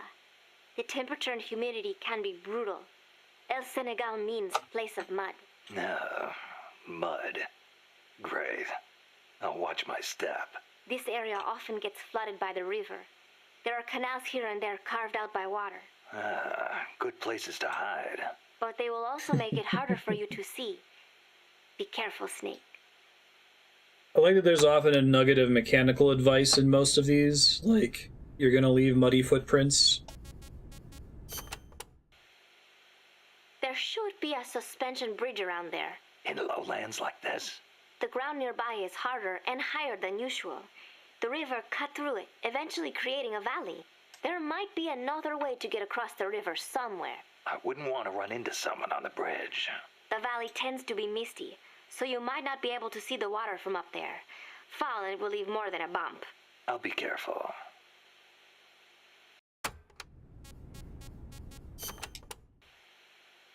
When a river floods an area, the banks can collapse, creating a marsh. You see a lot of them around here. I'll need to watch the noise my feet make in El Senegal. There is a marsh on the other side of the river too. The suspension bridge will take you there. Cool. The river running through here is Rio del Jade, or the Jade River. Jade? Are there minerals around here? No, it refers to the color of the water. You will have to go to Guatemala for jade. Doesn't look all that pretty from where I'm standing. We are still in the rainy season, so the river is a little muddy. It will return to normal once the dry season starts. Rivers are an important means of transport around here. They are relatively calm, and there are plenty of canals along the coast too. A boat would be more than enough to transport some good-sized cargo. Like a nuclear weapon. We don't know enough yet. I'll keep looking. Thank you, Snake. No problem. Yeah, it's like, I see what you mean about when it's a codec, you don't know how many are back there to be intimidated by the volume, but I also like being able to clear them out. Something satisfying about that. Holy crap. Alright, well this might end up being the rest of the session, but that's okay. I miss having codec calls. Maybe I'll adjust the how long to beat to account for these. I guess they're not that long. What kind of shape is that plant the professor gave us in? First time I laid eyes on it, I thought it was some kind of joke. It was a giant birdhouse, seagulls everywhere. We eventually scraped off most of the rust and bird crap. The underlying structure's intact. Little elbow grease, and we should be in business. Who used to own it anyway? Whatever shape it's in now, somebody sank some serious money into building it. From what I can tell, an American university built it as a research platform for ocean thermal energy conversion. The name's still on some of the rusty old power turbines. I'm guessing they must have had government and corporate assistance to build it too. Looks like but a they big couldn't shell. solve the thermal efficiency problem, and the project was canceled. Then after the university abandoned it, a KGB front company scooped it up for next to nothing. At least that's my theory. How'd the KGB manage to buy a plant built with American capital, front company or not? Yeah, that professor is quite the operator. One other thing. The plant's set up so that it can join up with other plants of the same standard. So, they were originally planning on expanding the place, huh? Hey, let's give it a shot. We can get some more people together and build this place up into a proper home for MSF. You're with me on this, right, boss? I think we're building outer heaven. This game is pretty consistent with the lore of Metal Gear 1 and 2, and the stuff they established about Big Boss in Metal Gear Solid 1 and 2, right? I thought they established that he did a bunch of, like, Central America work. I know the second one is Zanzibar Land, which is like a fictional country in Africa, right? Remember why we created MSF Snake. To provide military force to whoever needs it, wherever they are, regardless of nation or ideology. Our beliefs aren't all that lofty. We just won't be the tools of any one country. Exactly. We know only how to fight, but we refuse to live our lives at the whim of the state. The MSF seal is patterned after Pangaea, the supercontinent from 250 million years ago. Oh, that's cool. Back then, the whole world was I didn't one recognize landmass, that. one world. No gaps, no rifts. Our strength will take us back there. With a skull. Huh, that's neat. What was my other question? Was Master Miller in Portable Ops? Like, did anything significant happen in the story of that game, given that we're not going to play it? I was kind of in the impression that very little does. What about you, Kaz? Any interest in expanding MSF? You'd better believe it. I want to make us into an organization that doesn't take orders from any country. Just like you were saying, we have to be strong. Strong enough to defend ourselves. We need money, too. Money to train soldiers to fight. The way I see it, We make MSF into something along the lines of a new kind of business. A contractor providing the full range of military services, not just combat, but logistics, training, weapons, outfitting, and R&D. Combining the small footprint and exceptional performance of special forces with the raw military might of a full regular army. Only with that kind of power can we break free of nation states. What I need from you, boss, is to go out and find guys we can bring back here using Fulton recovery. Then tell us what assignment to use them for. I'll take care of the rest. I love the A and B part of that conversation. We need to abolish nation states. The way to do that is to put balloons on people. I feel like there's a step 3 there. Your old mentor, the boss. She was known in the West as the mother of special forces, right? Nothing but propaganda. Actually, it's not all that far from the truth. I heard the KGB just set up a counter-sabotage cell. Alpha Group, I think they call it. There's even a rumor that West Germany created a counter-terrorist unit within its border police after the debacle at the Munich Olympics. Back home in the States, they've got the illustrious Green Berets, the SEALs, and your personal creation, Foxhound. The seeds sown by the boss are beginning to sprout. Same goes for MSF, right? In creating it, you were carrying on the will of the boss. Yeah. As you know. She taught me how to fight the hard way. She beat it into me. And now, thanks to her, we can take on missions other than just conventional combat. After all, we've got the same mother as the Army's Special Forces. I wonder, what would you call a government that's based on kidnapping? It's not a kleptocracy. Still can't believe Professor Gálvez was KGB. Well, like the professor said, Moscow's hell-bent on communizing Balloon-based Latin kidnapping. America. Yeah, the Cuban intel services are all in the KGB's pocket. You don't think he's got some kind of ulterior motive? Birthdayocracy. If the CIA is up to something, it's only natural that the KGB wants to know about it. But I doubt they're showing us their full hand. We'd better watch our backs. There's a pretty funny natural, like, expansion of the philosophy of this game. Like, they use up the whole world supply of helium. Fultonocracy. There you go.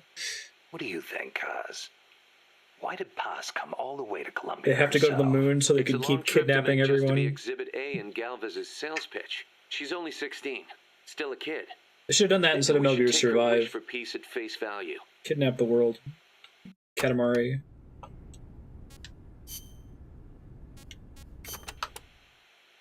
Costa Rica isn't alone. All of Latin America is getting swept up in the superpowers' Cold War. The whole ideological split between East and West. In the end, it's just a greedy scramble for wealth by the ruling classes. The Western bourgeois stand to lose everything if their countries go communist. After all, the communists want to abolish private property altogether. So the capitalist rulers desperately tried to halt the global spread of communism. Hence the phenomenon of red baiting. And the communists, for their part, didn't exactly stay true to their principles. They tried to escape class-based society, but between Stalin's autocracy and the rise of the nomenclatura, they ended up creating one anyway. Once people have power, they stop caring about equality. That's where communism, where society in general, reaches its limits. The rulers only care about their own gain. The opposing side becomes a risk factor that threatens the profit, and thus the ongoing struggle between capitalism and communism was born. And now, nuclear deterrence is part of the picture. Exactly. They went to the trouble to record that. They say nuclear weapons are the reason we haven't seen conflict on a global scale since World War II. The thought that your opponent might launch nukes against you sort of makes it tough to start an armed conflict, especially now that they've got intercontinental ballistic missiles. Nowhere is safe. Of course, all that has caused military expenditures to skyrocket. Well, the only way to ward off a preemptive strike is to flaunt your own nuclear stockpile.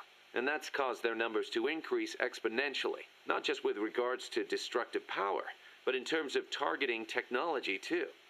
Now they can hit a target halfway across the world with pinpoint accuracy. In a way, the space race was a demonstration of that technological progress. And as a result of all that, We now have mutually assured destruction. It's the ultimate form of deterrence. No one's going to launch their nukes knowing they'll be obliterated in return. I don't know. The chance of somebody hitting the button by mistake is never zero. I was just about to say, like, I wonder why they went to all this trouble to record, like, the Master Miller and Big Boss, like, political circle jerk conversations. Like, you know, they're not disagreeing or really teaching each other new information. Like, we agree on these things. We should really have a podcast. Yeah. You're right. We should invent Even that. with peace guaranteed by MAD, there's always the risk of an accident. Nobody wants the world to end on account of some machines malfunctioning. On the other hand, thanks to deterrence, we haven't had a world war since 1945. You gotta admit, it has been pretty peaceful. Not that it matters to us. People point at the nuclear arms and space races and call it a Cold War. I say if they're not shooting at each other, why not call it world peace? Doesn't mean war is gone. Look at Korea. Look at Vietnam. Well, yeah, but I'm talking in relative terms here. Besides, if war died out completely, we'd be SOL. We're not warmongers. And yet, we can't survive in a world that's at peace. You got a point.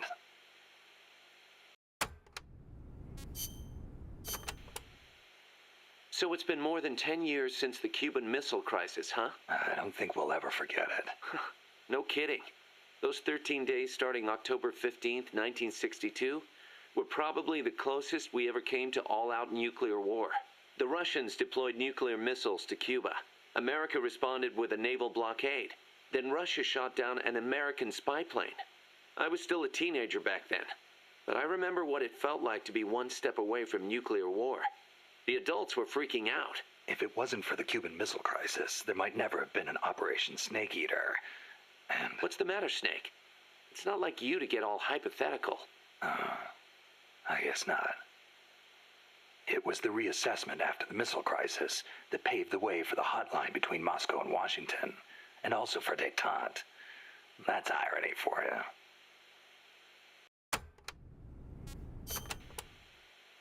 The Treaty of Tlatelolco was enacted to make Latin America into a nuclear-free zone.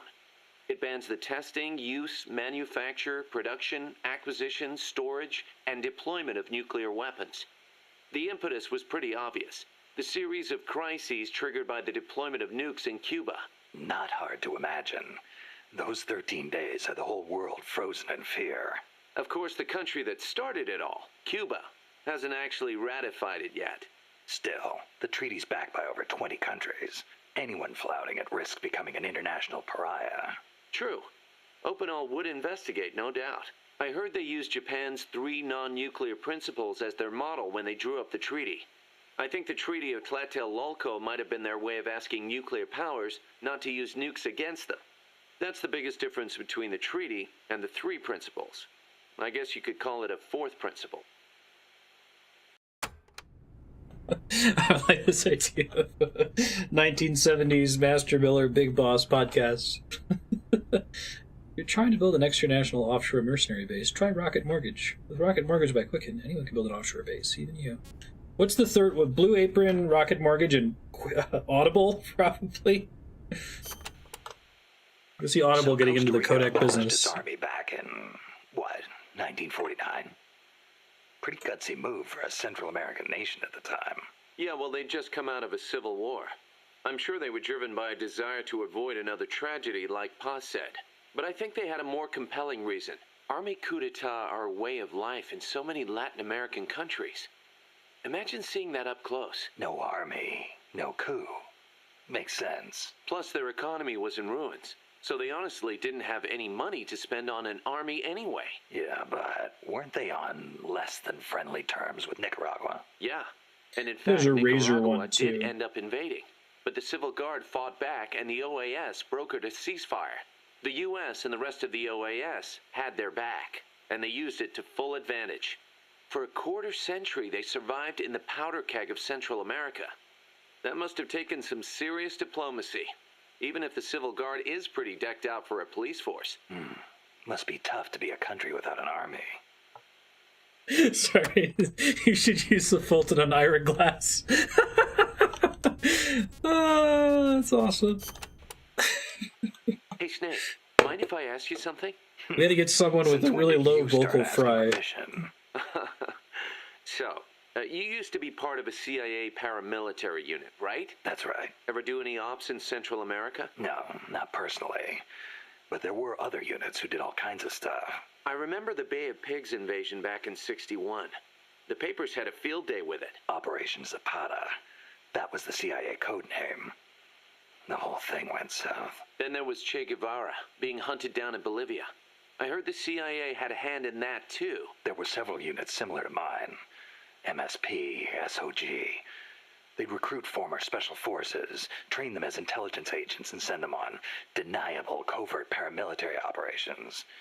One of those units trained the Bolivian army in counter-guerrilla tactics. And then had them shoot El Che. So the story goes.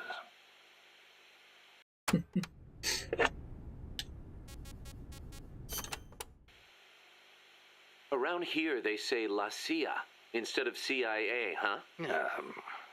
Nothing strange about it. That's how it's pronounced when you read it in Spanish. It has the feminine noun ending a, so they use the article la. Apparently, some people have taken to using the term UCLA. That's a new one to me. What's it mean? It stands for Unilaterally Controlled Latino Assets. Meaning they're local agents? Yeah, that's the idea. Washington uses them like pawns. Nobody knows who they really are or what they're doing. Cool. Part of my goal here is I'd like to listen to the codex as they become available, and I anticipate that there's a shitload of codex at the beginning of the game, and it becomes more reasonable as the game progresses. If after every mission there's this volume of codex, I might not listen to all of them, but I wanted to kind of clear out everything that's just on the list in the meantime. Also, these are pretty fun conversations so far. You were saying Japan has a peace constitution too. Yep. Japan renounced war in Article 9 of its constitution, aspiring sincerely to an international peace based on justice and order. The Japanese people forever renounce war as a sovereign right of the nation, and the threat or use of force as a means of settling international disputes. In order to accomplish the aim of the preceding paragraph, land, sea, and air forces, as well as other war potential, will never be maintained. The right of belligerency of the state will not be recognized. You know it by heart. Some things you never forget. Impressive. There were some parts I didn't quite get, though. Like the whole means of settling conflicts thing. Yeah, that's been the subject It'd be of nice if debate, they were spread out. whether or not it forbids any and all use of force. The current Constitution was originally drawn up under the Allied occupation. The first draft was even submitted by Allied GHQ. So naturally, there are some who feel the Constitution was imposed on Japan by foreigners. I mean, it literally was. Never simple. Same for every country, I guess. One thing's for sure, though. Not having an army let Japan focus on economic recovery after the war. In that sense, it's the same as Costa Rica. I wonder if that's an actual, like, Japanese, like, you would learn that in school, that, oh, it wasn't imposed on us. I don't know. I guess I've never seen that as being anything other than black and white. Like, yeah, we held a gun to their head and said, you need to renounce war. I guess who's writing the history, right? Kaz, you were in the Japanese Self-Defense Force, right? I thought that Article 9 you were talking about earlier prevented Japan from having an army. Yeah, and that's another subject of controversy. The Self-Defense Force is an organization for the purpose of defense. Article 9 of the Constitution does not deny Japan's right to self-defense. Therefore, the SDF is constitutional. That's Tokyo's official stance. Sounds complicated. Call it what you will. It's a distinctly Japanese way of interpreting things. What, if it doesn't explicitly say no, then maybe it's okay? The U.S. has military forces stationed in Japan, right? Right. Even though the Allied occupation ended, American forces are still stationed there under the U.S.-Japan Security Treaty. Unlike Costa Rica. Part of it stems from the occupation, but Japan also occupies a key strategic position from America's perspective. It's next door to the Soviet Union, and close to China and North Korea as well. It's integral to the security of Pacific Asia. For America, Japan represents a barrier against communism. What about for Japan? As you might expect, there's deep-rooted opposition to the alliance. In 1960 and 1970, when the treaty was up for revision, there were mass protest movements against it. especially in Okinawa. The U.S. only gave it back to Japan 2 years ago, and American bases are still concentrated there. It's a heavy burden for the Okinawans to bear. Then why don't they scrap the treaty? Lots of reasons. There's the imbalance of power with the U.S., of course, and if Japan pulled out, they'd be losing the nuclear umbrella America provides. And as for whether the JSDF could defend the country after the Americans left, I really couldn't say. Costa Rica is in a similar situation. They depend on the Inter-American Treaty of Reciprocal Assistance, the so-called Rio Pact. So, the countries with peace constitutions end up having to rely on other countries' armies. Kind of ironic. On the flip side, not everybody in America is satisfied with it either. Some people argue Japan is freeloading off America's security guarantee. And It's you know how complicated. Japan's industrial exports are making inroads in the States. Yeah, I've got a Japanese camera myself. Best damn camera around. Japan's low defense spending allows it to invest more in economic recovery and expand its share of the American market. That's a bitter pill for Americans to swallow. The Finnish Army, Navy, and Air Force is called the Finnish Defense Forces. Now, we relabeled our Department of War to the Department of Defense. When did that happen? I don't know if Six Gun's around to answer. You know that today, Japan We is may as well under the put scare American quotes nuclear around it, though. umbrella. Right. The U.S. vowed to retaliate against any country that launches a nuclear strike against an allied country. That promise deters nuclear attacks against America's allies, hence the term nuclear umbrella. But suppose the Russians nuke Tokyo. Would America really nuke Moscow in return? If they did, the Soviet Union would undoubtedly retaliate. Would Washington really be willing to risk having a bomb dropped on itself in order to avenge Japan? I'm not so sure. Don't tell me you're still worried about Japan. After all these years? It's not that. I just... To be honest, I'm not convinced either. We renamed it But in Moscow faces the same 1949. dilemma. Maybe Washington wouldn't retaliate on Japan's behalf. Then again, maybe it would. So you're saying Moscow wouldn't want to risk being attacked either? The whole concept of nuclear deterrence is entirely hypothetical to begin with. When you get down to it, it's all smoke and mirrors. Lots of, like, smug, Snake finishes the conversation lines in this, too. Japan shall not possess, manufacture, or allow the introduction of nuclear weapons into Japan. Those are the 3 non-nuclear principles set forth by the Japanese government. Allow the introduction. That's funny. Some of the U.S. warships that visit Japanese ports are armed with nukes. Or are you going to tell me they transfer them at sea onto other ships every time they visit? You raise a good point, Snake. But the Japanese The government original 3 was State War and Treasury. The introduction of nuclear Didn't know that. weapons into Japanese territory would need to be agreed upon in advance. America hasn't made any such agreements. Therefore, they aren't bringing nukes into Japan. That's the official excuse. Doesn't sound like much of an excuse to me. I don't blame you. Keep in mind, though, Japan suffered actual nuclear attacks. Anti-nuke sentiment there runs deeper than you think. I suppose the government's not really in a position to admit that sort of thing. Cool. So tell me, Almost guys, done. how's the self-defense force you were in different from an army? The JSDF is set up for national defense. Really, Johan? It's not How did that configured for change? aggression against other countries. The populace It's what pushed you for that call change? Exclusive defense. Exclusive defense? It's the fundamental strategic posture of the JSDF. Exclusive defense. No preemptive attacks. Only the minimum defensive action necessary after an enemy attacks. Anything defined as self-defense, then? The JSDF originated as the National Right, you Police could Reserve. Back then, American forces stationed in Japan were I being guess sent over to the fight idea in is the that Korean Master War. Miller is So in a particularly sense, knowledgeable the about it, NPR but was filling a gap. Police, huh? Reminds me of the Costa Rican Civil Guard. Yeah, exactly. They're also dispatched to provide disaster relief. The year before I joined, they had a hell of a time trying to rescue some buses that got hit by landslides. even more info about Japan. So why'd you quit the JSDF? Because I didn't have a reason to be in Japan anymore. A reason? My mom had died 3 years earlier, so I didn't have to care for her anymore. With her gone, There was no point hanging around in Japan. Yeah, but a man with your talents could have risen pretty high in the ranks, I imagine. I don't know what they made of me. Could be it actually alienated me from the brass. And personally, I could never get used to the idea of exclusive defense. Meaning? On a strategic level, I can see how a country could go with the exclusive defense model used by the JSDF.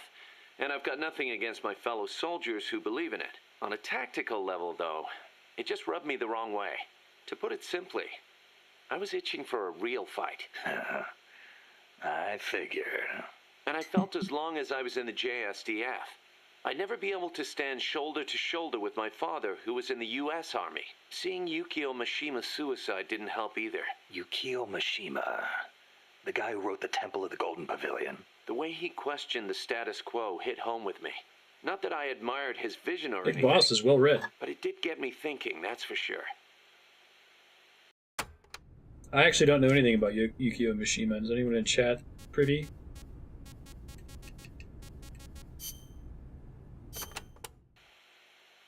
Don't forget to give the MSF staff assignments. Where you place people will determine how Mother Base grows. Right. That goes for me too. Assign me wherever you think is best. You? I thought you were second in command. Don't worry, I've got that covered. But MSF is still small, and I don't have the leisure of sitting Takes a around lot on of my reading. butt all day. I see your point, but... Not to brag or anything, but I kick ass at whatever job you gave me.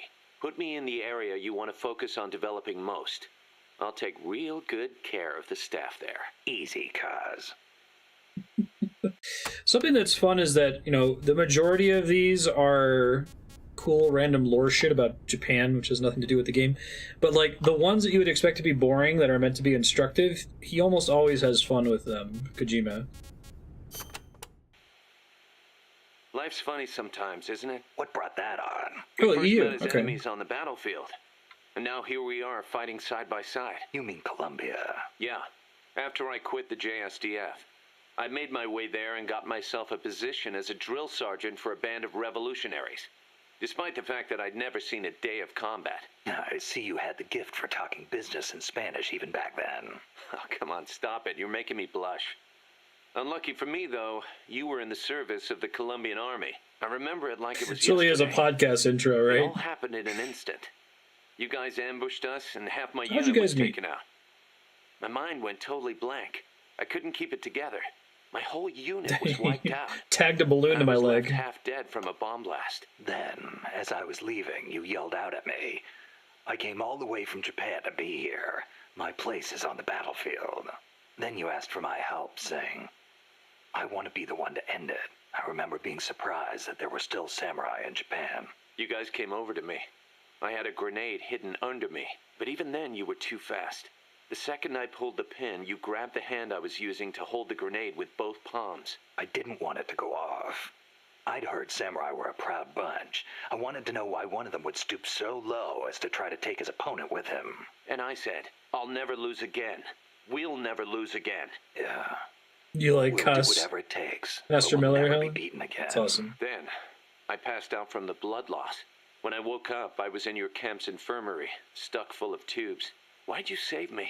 Your enemy after I tried to kill you. Because you swallowed your pride and fought with everything you had. I just didn't want to lose. You found a way to fight back, even in the face of death, even when you knew you were going to die. That's the mark of a true warrior. It's not about gain and loss, or victory and defeat. I looked at the way you lived your life and saw the path I needed to take. As a warrior. Wow. I never knew that. And that's why you... I realized then that the battlefield doesn't only divide people into allies and enemies. Sometimes it tells you more than just who's an ally or who's an enemy. Sometimes it helps reveal your true comrades. Like you and me, huh? That's right. And 2 years later, here we are. Really, Leon?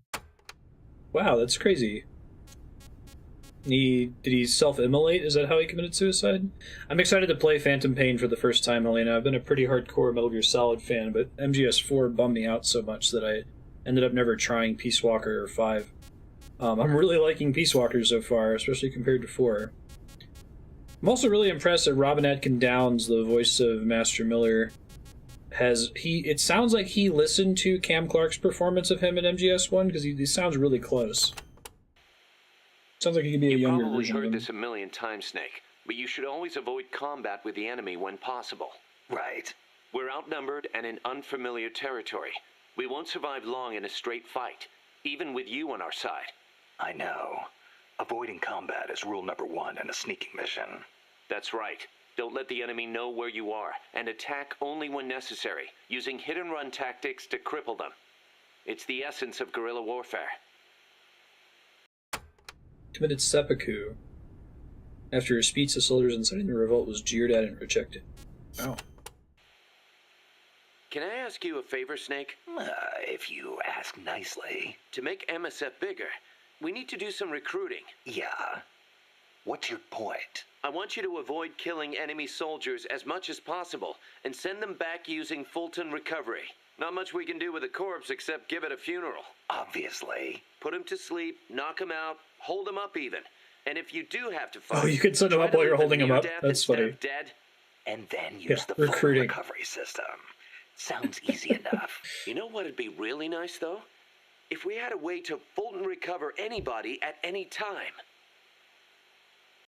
That would be nice. Make a whole game about this balloon-based government. It's fucking fantastic. I'm telling you, man. There's an alternate universe where they really explore that idea, and it's like they run out of the world's helium. They're trying to capture everyone on Earth. Like, you go full Katamari with it. Don't carry any more sounds like a gear druid than you thing. need. If you try and stuff your entire arsenal into your backpack, it'll be too heavy and your mobility will be impaired. You'll only be hurting yourself. I know. Take only what you need. Every rookie knows that. You can check the weight of your gear before heading out. So make sure you do. Got it. I'm pretty excited for Death Stranding, too. I'm trying to avoid too much information about it after watching the first trailer. Even a born warrior like you gets hand tremor, Snake. It happens even when you're full of stamina, and it only gets worse when you're tired, especially with larger, heavier weapons. Obviously, you'll get better aim crouching than you will standing. And when you use a scope, setting your sights on a single point will gradually give you a more precise aim. As we develop better weapons at Mother Base, though, you may gain access to new, low-tremor versions of the same guns. So if you expect the shakes to be a problem, you might want to put some resources into R&D. I'll keep it in mind. Then again, the more you use a weapon, the more your hands get used to it. Sometimes it pays to be faithful to your gun. So you're right, Leon. It's absolutely absurd. And this name's something soldiers. I think the in-universe argument is that Big Boss is trying to create a paradise for soldiers. He's trying to tell them, you're a tool of your government and they don't care about you. They don't give you a good life. We'll give you a really, really good life. Fuck your government. Come join us. So I guess it presupposes that everyone in the military is like a career soldier like Snake, you know? Choosing the right uniform is crucial. Pick one that matches the mission objective and your own combat style. But it is completely absurd. Jungle fatigues are made for jungle combat. They provide decent protection and let you carry a fair number of weapons. Your standard uniform, basically. The distinguishing factor is that your camo index will vary a lot, depending on the area. Wear a pattern that makes you blend in with your surroundings, and your camo index goes up. Wear something that clashes, and you'll stick out like a sore thumb. Pick the right pattern for the occasion. Sigint used to lecture me on it all the time. Bless you, Naked. then. That's Turn on the exactly cat what you cam are real with quick. this uniform. The pants Starting are to be the a same butt. as the jungle fatigues. Obviously, since you're exposing your bare skin, your defense and camo index are gonna be low. On the Hey, plus Ben. side, it's so light you can move around quicker. Good for showing off muscles, too. Hey, Snake, I heard they gave you your old code name because you used to run around with your shirt off. Is that true? Don't believe everything you hear. They called me naked because I went in without gear or food. I had to procure everything on site. You mean they sent you into the jungle without even a pair of pants? On a halo jump from 35,000 feet? Sweet Jesus, you are a legend. You're busting my balls, aren't you, Kaz? Little bit, yeah. Hilarious. It's pretty good. He's so furry. Cooperative operations, or co-ops for short, is the term for taking on missions in teams of 2 or more. The basic co-ops unit is a 2-man cell. Even a single teammate is great to have in enemy territory. And there are actually quite a few things you can't do by yourself.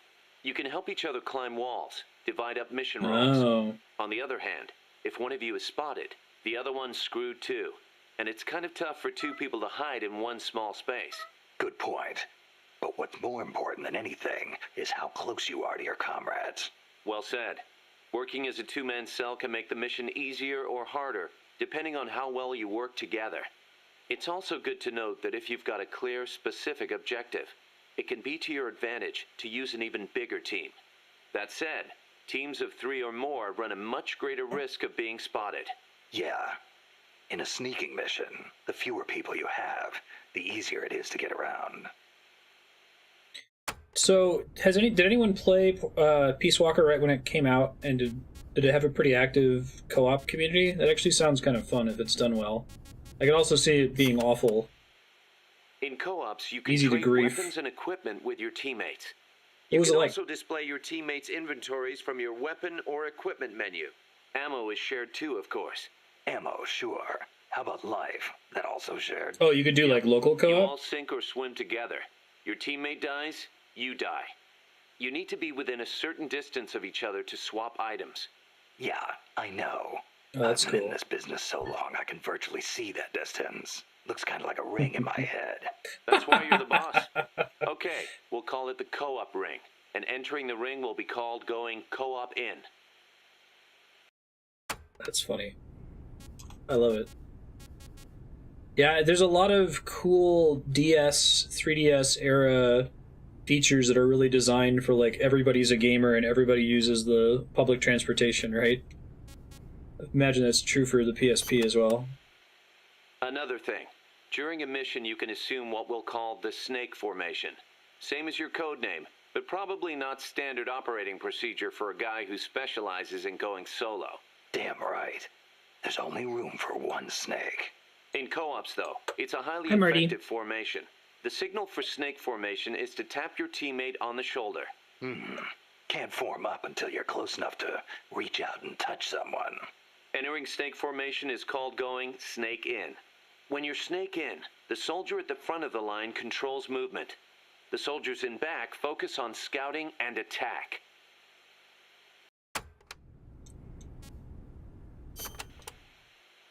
Just because your heart stops doesn't mean you're dead immediately. Right. The heart just circulates blood through the body, but stopping it does cut oxygen supply to the brain. You'll be dead soon after. Which is why we have CPR. Let's say your heart does stop. If someone performs CPR before your brain cells die, you can recover. In co-ops, when the life gauge drops to 0, it means you're in a near-death state. You won't be able to move or anything else. Performing CPR on near-death teammates can bring them back into action. Of course, performing CPR in the middle of battle isn't exactly safe. You're leaving yourself exposed. Even so, in co-ops, you and your teammates are all in the same boat. Don't think you can get away with leaving one of them behind. I wouldn't think of it. Okay. And I'd expect them to do the same for me. That If it's you let all your CPR. teammates die during a mission, there'll be nobody left to save you. And then, it's game over. Building trust with your teammates is essential to success in co-ops. That goes without saying. I'm not gonna let somebody I can't trust cover my ass. The measure of that trust is called camaraderie. Think of it as an indicator of how strong your bond is with your co-op's teammates. So there's an actual The friendlier stat that you goes act up toward between them, missions? the greater your camaraderie. Give me an example. Your camaraderie will be higher if you're co-op in than standing apart. Saving a teammate's life with CPR also strengthens your bonds with them. Things like hitting a teammate with friendly fire will cause your camaraderie to go down. Okay, it's supposed to be anti-griefing. Makes sense. Camaraderie carries over from mission to mission. The next time you go co-ops in with the same guy, you'll start off strong. But be careful. If you keep taking new people with you on missions, your camaraderie with past teammates eventually reverts back to its original level. Got it. I'll have to make sure to renew old friendships once in a while. The performance benefits gained from snake sync and co-ops Don't be a depend on dick. your camaraderie. It's always best to keep things cool with your teammates. Be careful. Don't have lots of friends. So I was originally kidding when I was like, it's going to take the rest of this session to do all these codecs.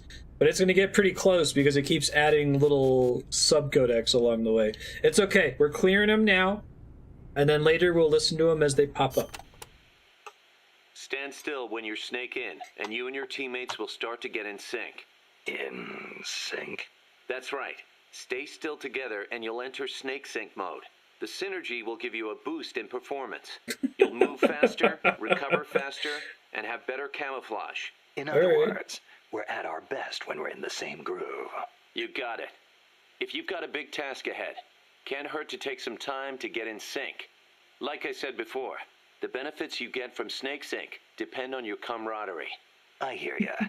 It's a lot easier knowing you've got someone you know and trust covering your back. Lets you focus that much more on what you have to do.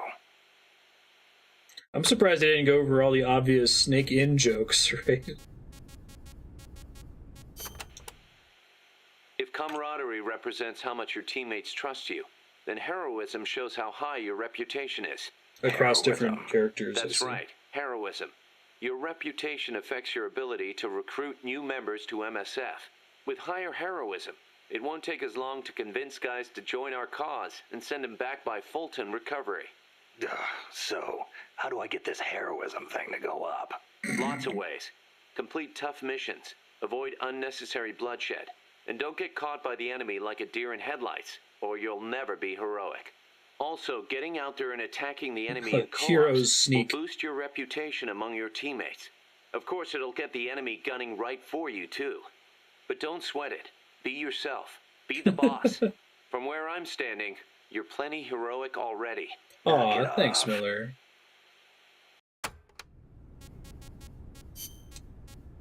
Cardboard box, Walkman, and 2 more things under co-ops. And then we can maybe fit in a mission or Seems 2. the R&D team's been busy working on co-ops only weapons. Co-ops only?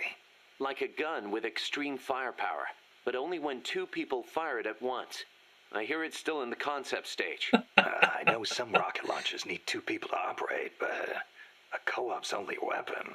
Hey, if they come up with something good, you'll have that much more reason to go co-ops. Why don't you check in and see how they're doing every once in a while? Oh, it's such a video game thing to do. In co-ops, maintaining close communications with your teammates is crucial. Absolutely. Losing track of each other on the battlefield is a good way for a unit to get itself wiped out. Enemy positions, orders, distress calls. When communications break down, you get picked off one by one. Now about co-ops comms.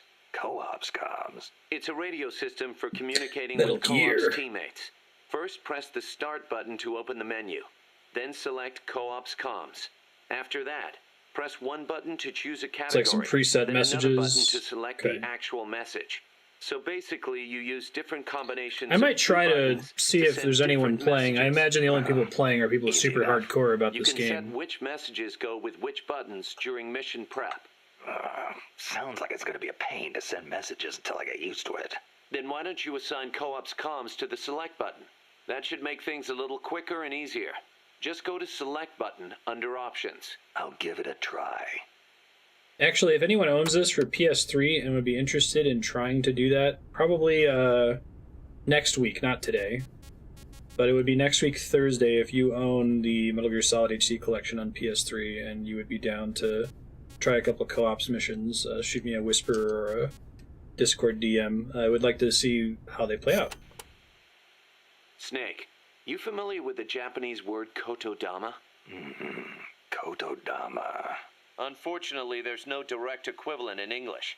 But to keep it simple, let's call it a sort of battle cry. Battle cry, huh? Right. But kotodama is actually a deep Japanese concept. Koto means word, and dama means spirit. It signifies that words have power that affect our reality. Are you feeling okay? I guess I Didn't made know it there was a sound word kinda for like that concept. mumbo-jumbo, huh? Seriously, though, Haven't you ever felt energized when a teammate cheered you on? Or the other way around? Ever had your legs cut out from under you by a thoughtless remark? Yeah, I know the feeling. Words can have a powerful mental effect on people. Same goes for co-op's comms. Offering praise to somebody could make them run faster than usual. Or make somebody who thinks they're done for get up and fight again. Oh, that's so See what fucking I'm saying? Kojima. I love get it. the picture. So it works in reverse, too. More online The games. powers of words are many and varied. Try using them for yourself. That's fucking funny. So is Kododama, I've noticed that in a lot of Japanese works, they'll do stuff like they'll draw a character on the screen when an effect is happening. And not in like a comic booky bang zoom onomatopoeia kind of way, but like they'll do it in a way that implies that the word itself has power, which is a pretty cool concept. I think it's part of why Kojima is so obsessed with like English words and finding weird variations on them, like the subtitles in MGS4 all having sun in it. Like co-ops is a very Kojima thing to hone in on. Snake, about cardboard boxes. It feels kind of weird me explaining this stuff to you, but there have been a few recent developments in cardboard box technology. What? So just to be safe, here goes. Go on. You can do much more with a box than just hide under it. You can put it someplace and leave it there. Huh? You can get on top of it and use it to reach high places. That's the or hide technology. from the enemy in its shadow. I like what I'm hearing so far. And that's not all. You can even put items in it and send them to co-op's teammates. Really? I never thought of any of that. Damn. Is there anything a cardboard box can't do? Every soldier should have one. Yeah, well, don't get too excited. This isn't exactly what they were made for. I couldn't leave the reminds box behind me. Don't you think the boxes around here are a little on the big side? You're right. I bet 2 people could fit under one box, if they packed in tight enough. They call them love boxes. Love boxes? Of course, you don't need a love box to fit 2 people inside. Any box of similar size will do. I was trying to figure out why it was called that. That's fucking amazing. That is up there with the SIGINT cardboard box conversation in Snake Eater. Fantastic. Up to 2 people can fit inside a cardboard box. Tell me how. Move close to a box with a teammate inside, and an icon will appear. Then press the action button. You'll stay inside as long as the action button is pressed. So, same as snake formation, huh? Tell me how. Exactly the same. In fact, when you put on a cardboard box when snake in, both of you can climb inside. A box big enough to hold me and my buddy. These are fine times we live in, hey, Kaz? Yeah. Sure, boss. You know, it's equally funny to me if David Hayter was given voice direction to sound really enthused about the "tell me how." But it's also as funny if David Hayter just understands Snake enough as a character that he did that on his own. Yeah, you got to do some Jeff Kaplan Dino Flask stuff with the codec audio in this game. Snake, about that cassette player Gálvez was carrying. What about it? That was no Russian imitation. It was the real deal. A prototype developed by a Japanese company. Get out of here. It's true. It had the Sony logo on it. The product name is Walkman. Walkman. It's a revolutionary new concept. Music you can listen to on the go. You can take it with you when you leave the house. I gave it a listen, and you wouldn't believe how good the sound quality is for something so tiny. And in stereo, too. Think of the technology that must have gone into it. And that tape is equally amazing. The treble range is clearly superior to any other cassette ever made. Stylish, too. How'd Gálvez get his hands on a model that's not even out yet? Beats me. It's not the kind of thing I'd expect some stodgy Soviet to be into. Me neither. Tell you what, though, it's a fine piece of work. It'll let me listen to my music when I want, where I want. I never thought I'd hear you say that. But I have to agree. Me? I'm a recording freak, and I always used to laugh at the idea of a portable player. But now that I've seen it in action, I've changed my mind. Being able to take your music with you, this could be the start of a revolution in music. Could be. I'm having the guys at Mother Base study and analyze it. Who knows? This They might podcast be is able brought to to you come by up with Sony something Walkman. even better. It's even better than a Walkman. He's like, walk, man. Oh, I love this fucking game. Yeah, we already listened to that. Okay, we're good. Let me pop out and save here if I can.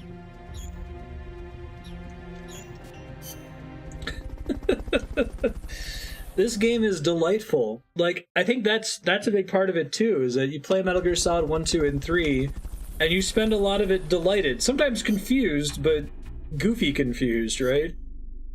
You're not feeling just puzzled and down all the time. Yeah, they just hand wave why he has it. I don't know. The Soviet guy with lighters for fingers.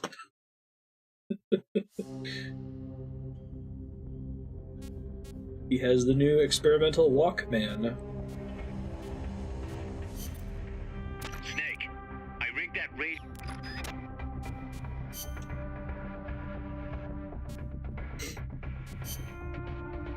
Alright, let's give it a try here. I love that it's the love box. Tell me more! Country without an army. Okay. Right, we're 2 hours into it, we're on the first actual mission.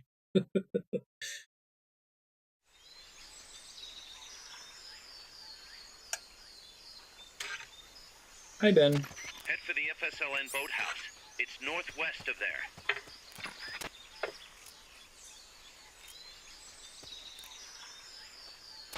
You can use the radio you just picked up by pressing the start button to open the menu window. You know you can assign the radio to the select button by choosing options from the menu window. I like that indicator. It's a nice evolution.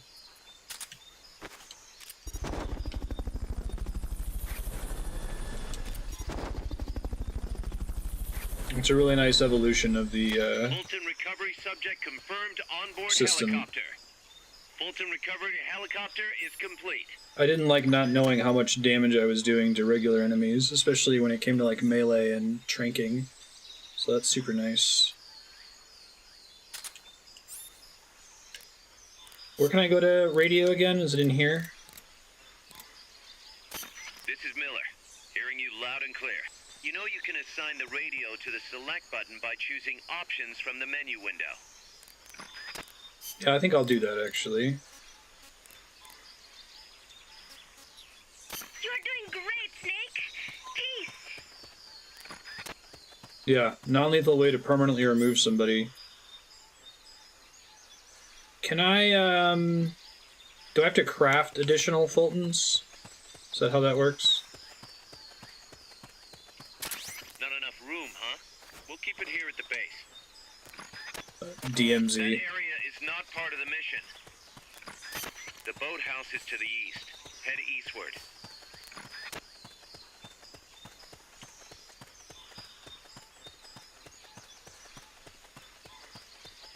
Oh, limits permission.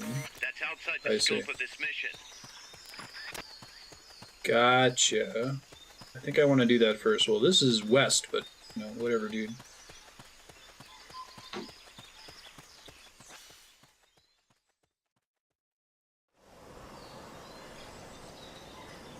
I like the map.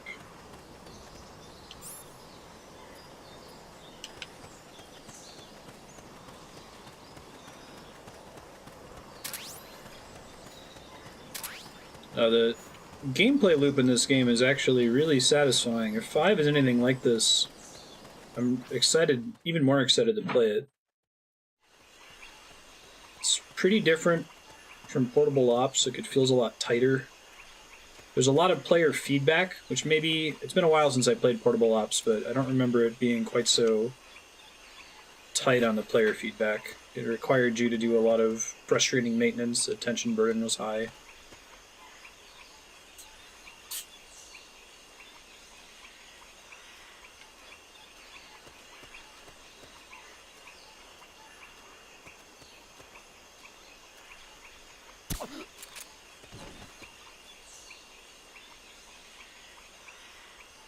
So you target somewhere inside the reticle, is that how that works?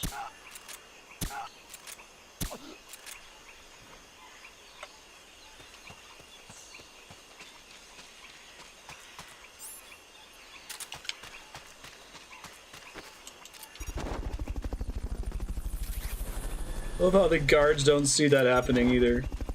Maybe they do if you get super close to them. Fulton recovery subject confirmed onboard helicopter.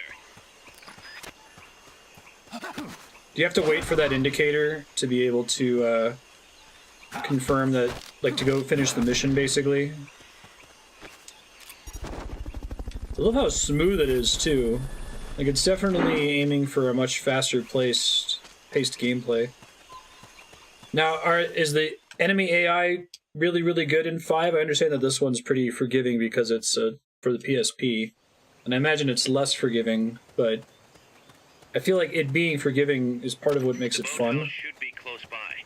Neutralize the security detail and make contact with the Comandante.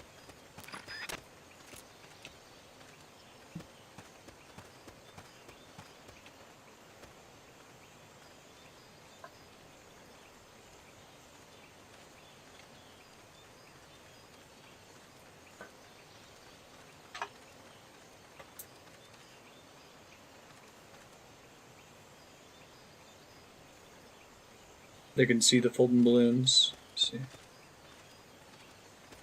Press the attack button near the enemy to initiate close quarters combat.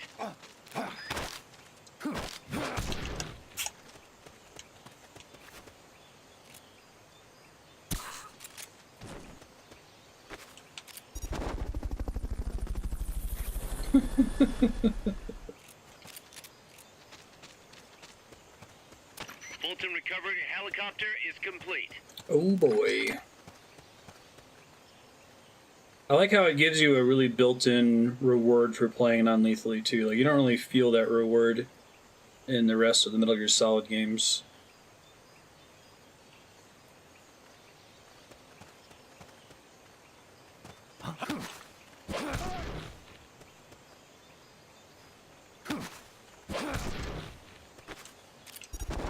I love how fast and seamless that is, too.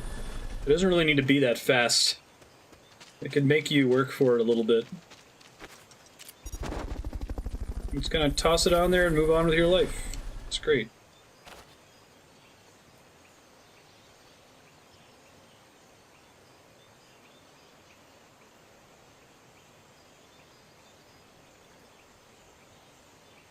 I'm kind of getting a feel for the, I only have one more Fulton balloon, don't I? Okay, that's fine. I'm getting a bit of a better feel for seeing the matrix of this game, like when I'm allowed to, when guards will typically detect me, when I can safely take them out, that sort of thing.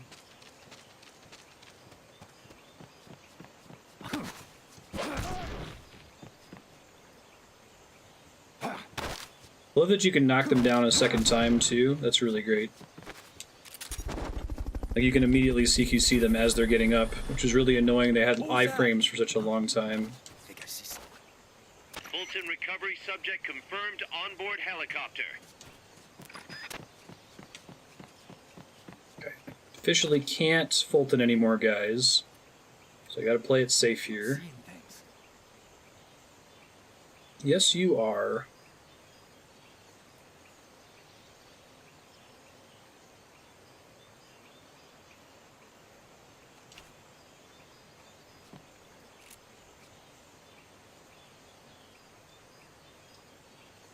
Is this a bloom thing? Is there like a variable accuracy inside the reticle, or does it always hit the dead center of the reticle?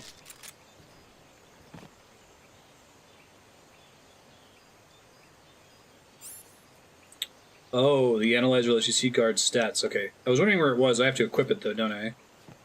Okay.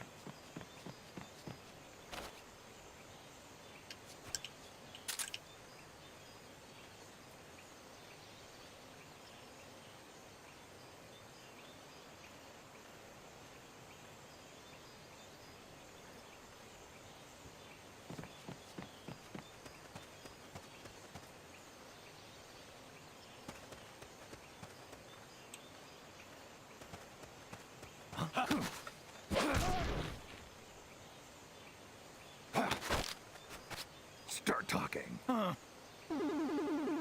Start talking. I do like that talking noise now. Start talking. Hey. Living the good life. Good. Now meet with the FSLN Comandante. He's inside the boathouse.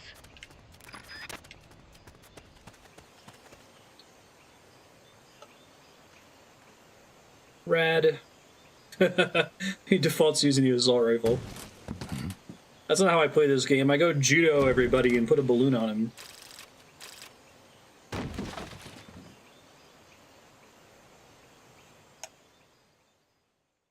Thanks, game. More Ashley Wood cutscenes. Nice. I actively like this better than an in-engine cutscene.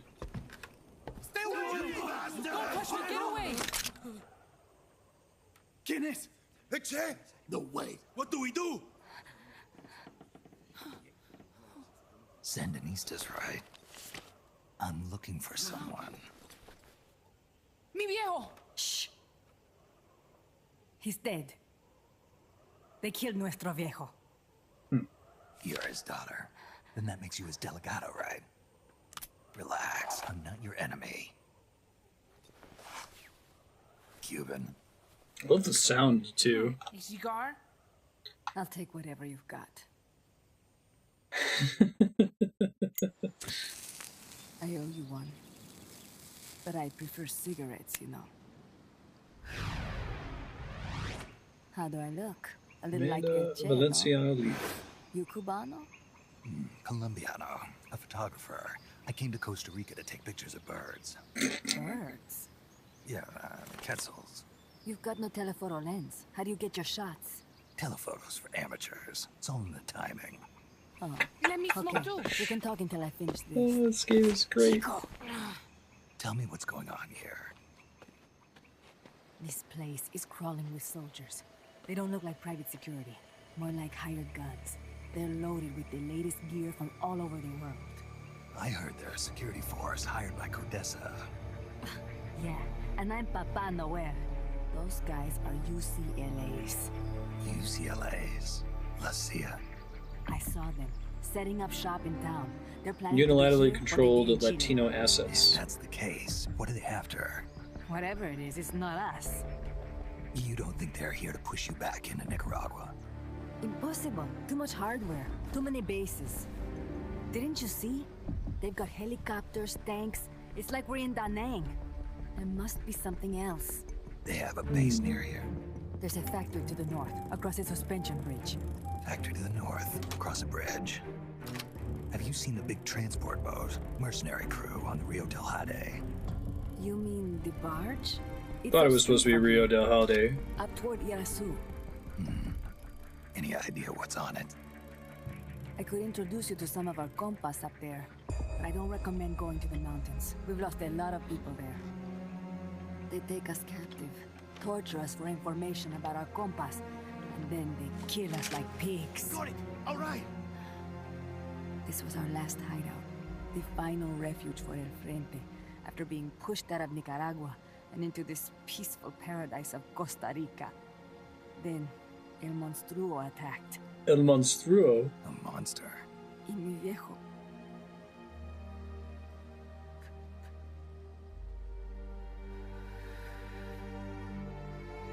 Mi viejo.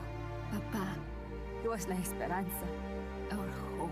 Now that Papa's gone, my sister's la Comandante de la Revolución. Do not listen to him. Papa was a hero who fought by Sandino's side. I am only his daughter. You need a special talent to become cacique. It takes someone great to unite all of Las Compas. Sorry to interrupt, but leaders don't choose themselves. Neither do heroes. You carry on his legacy of La Esperanza, and they'll follow you, no question. You think so? My compas trust me, but not one of them calls me Comandante. Amanda! See what I mean? It's close to Comandante. El Colibri! Just add a C to the start of that. And an Nte to the end. Oh, that's cool.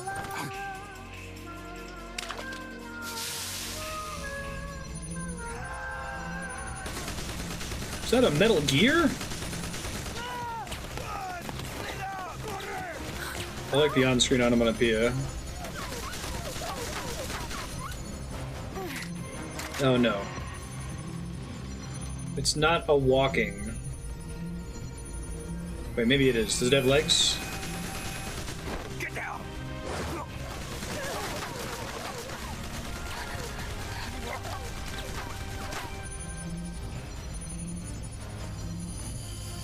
I like the pseudo 3D. Or like that's actually rendered in 3D and they flattened it. It looks cool.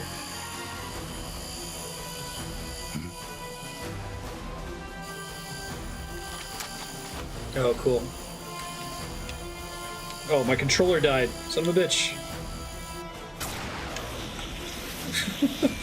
They can't have cutscenes that run that long. I guess your controller can't die in a PSP.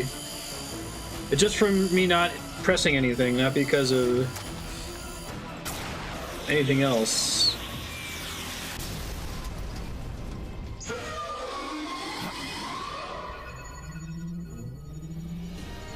I forgot. That's right, you gotta have nuclear-equipped walking tanks.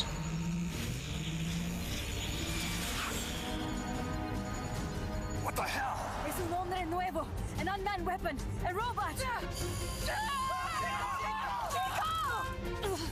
I guess it doesn't have legs. Out of my way! Better for him to die at the hand of a compa than suffer their torture.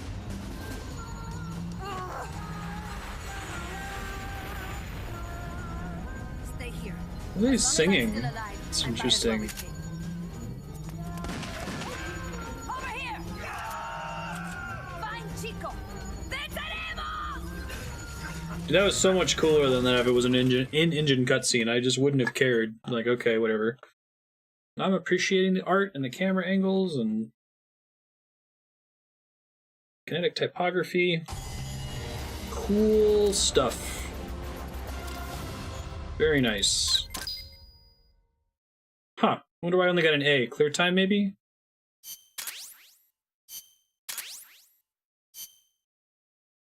Cool. Well, that about brings us to time. I'm gonna try to save here after we get out of whatever this is. Unmanned? I'd heard rumors, but an operational unit? Already? What the hell is going on here?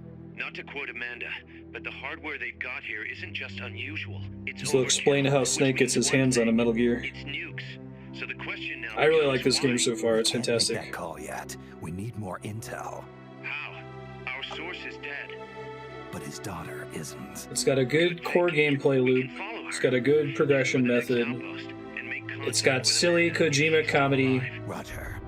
So far, it appears to be paced well, and above all, it has what I perceive to be the most precise dialogue of the series. I mean, I did sit and listen to an hour and a half of optional codecs, but like the scenes happen and they're over with at exactly the right pace. Dialogue precision is something that I think I care way more about now as a streamer than I ever did when I wasn't streaming. Drives me nutty when a game has, 2 sentences to say and it spends an hour on it. And that's something Kojima's always been really bad about, I feel like.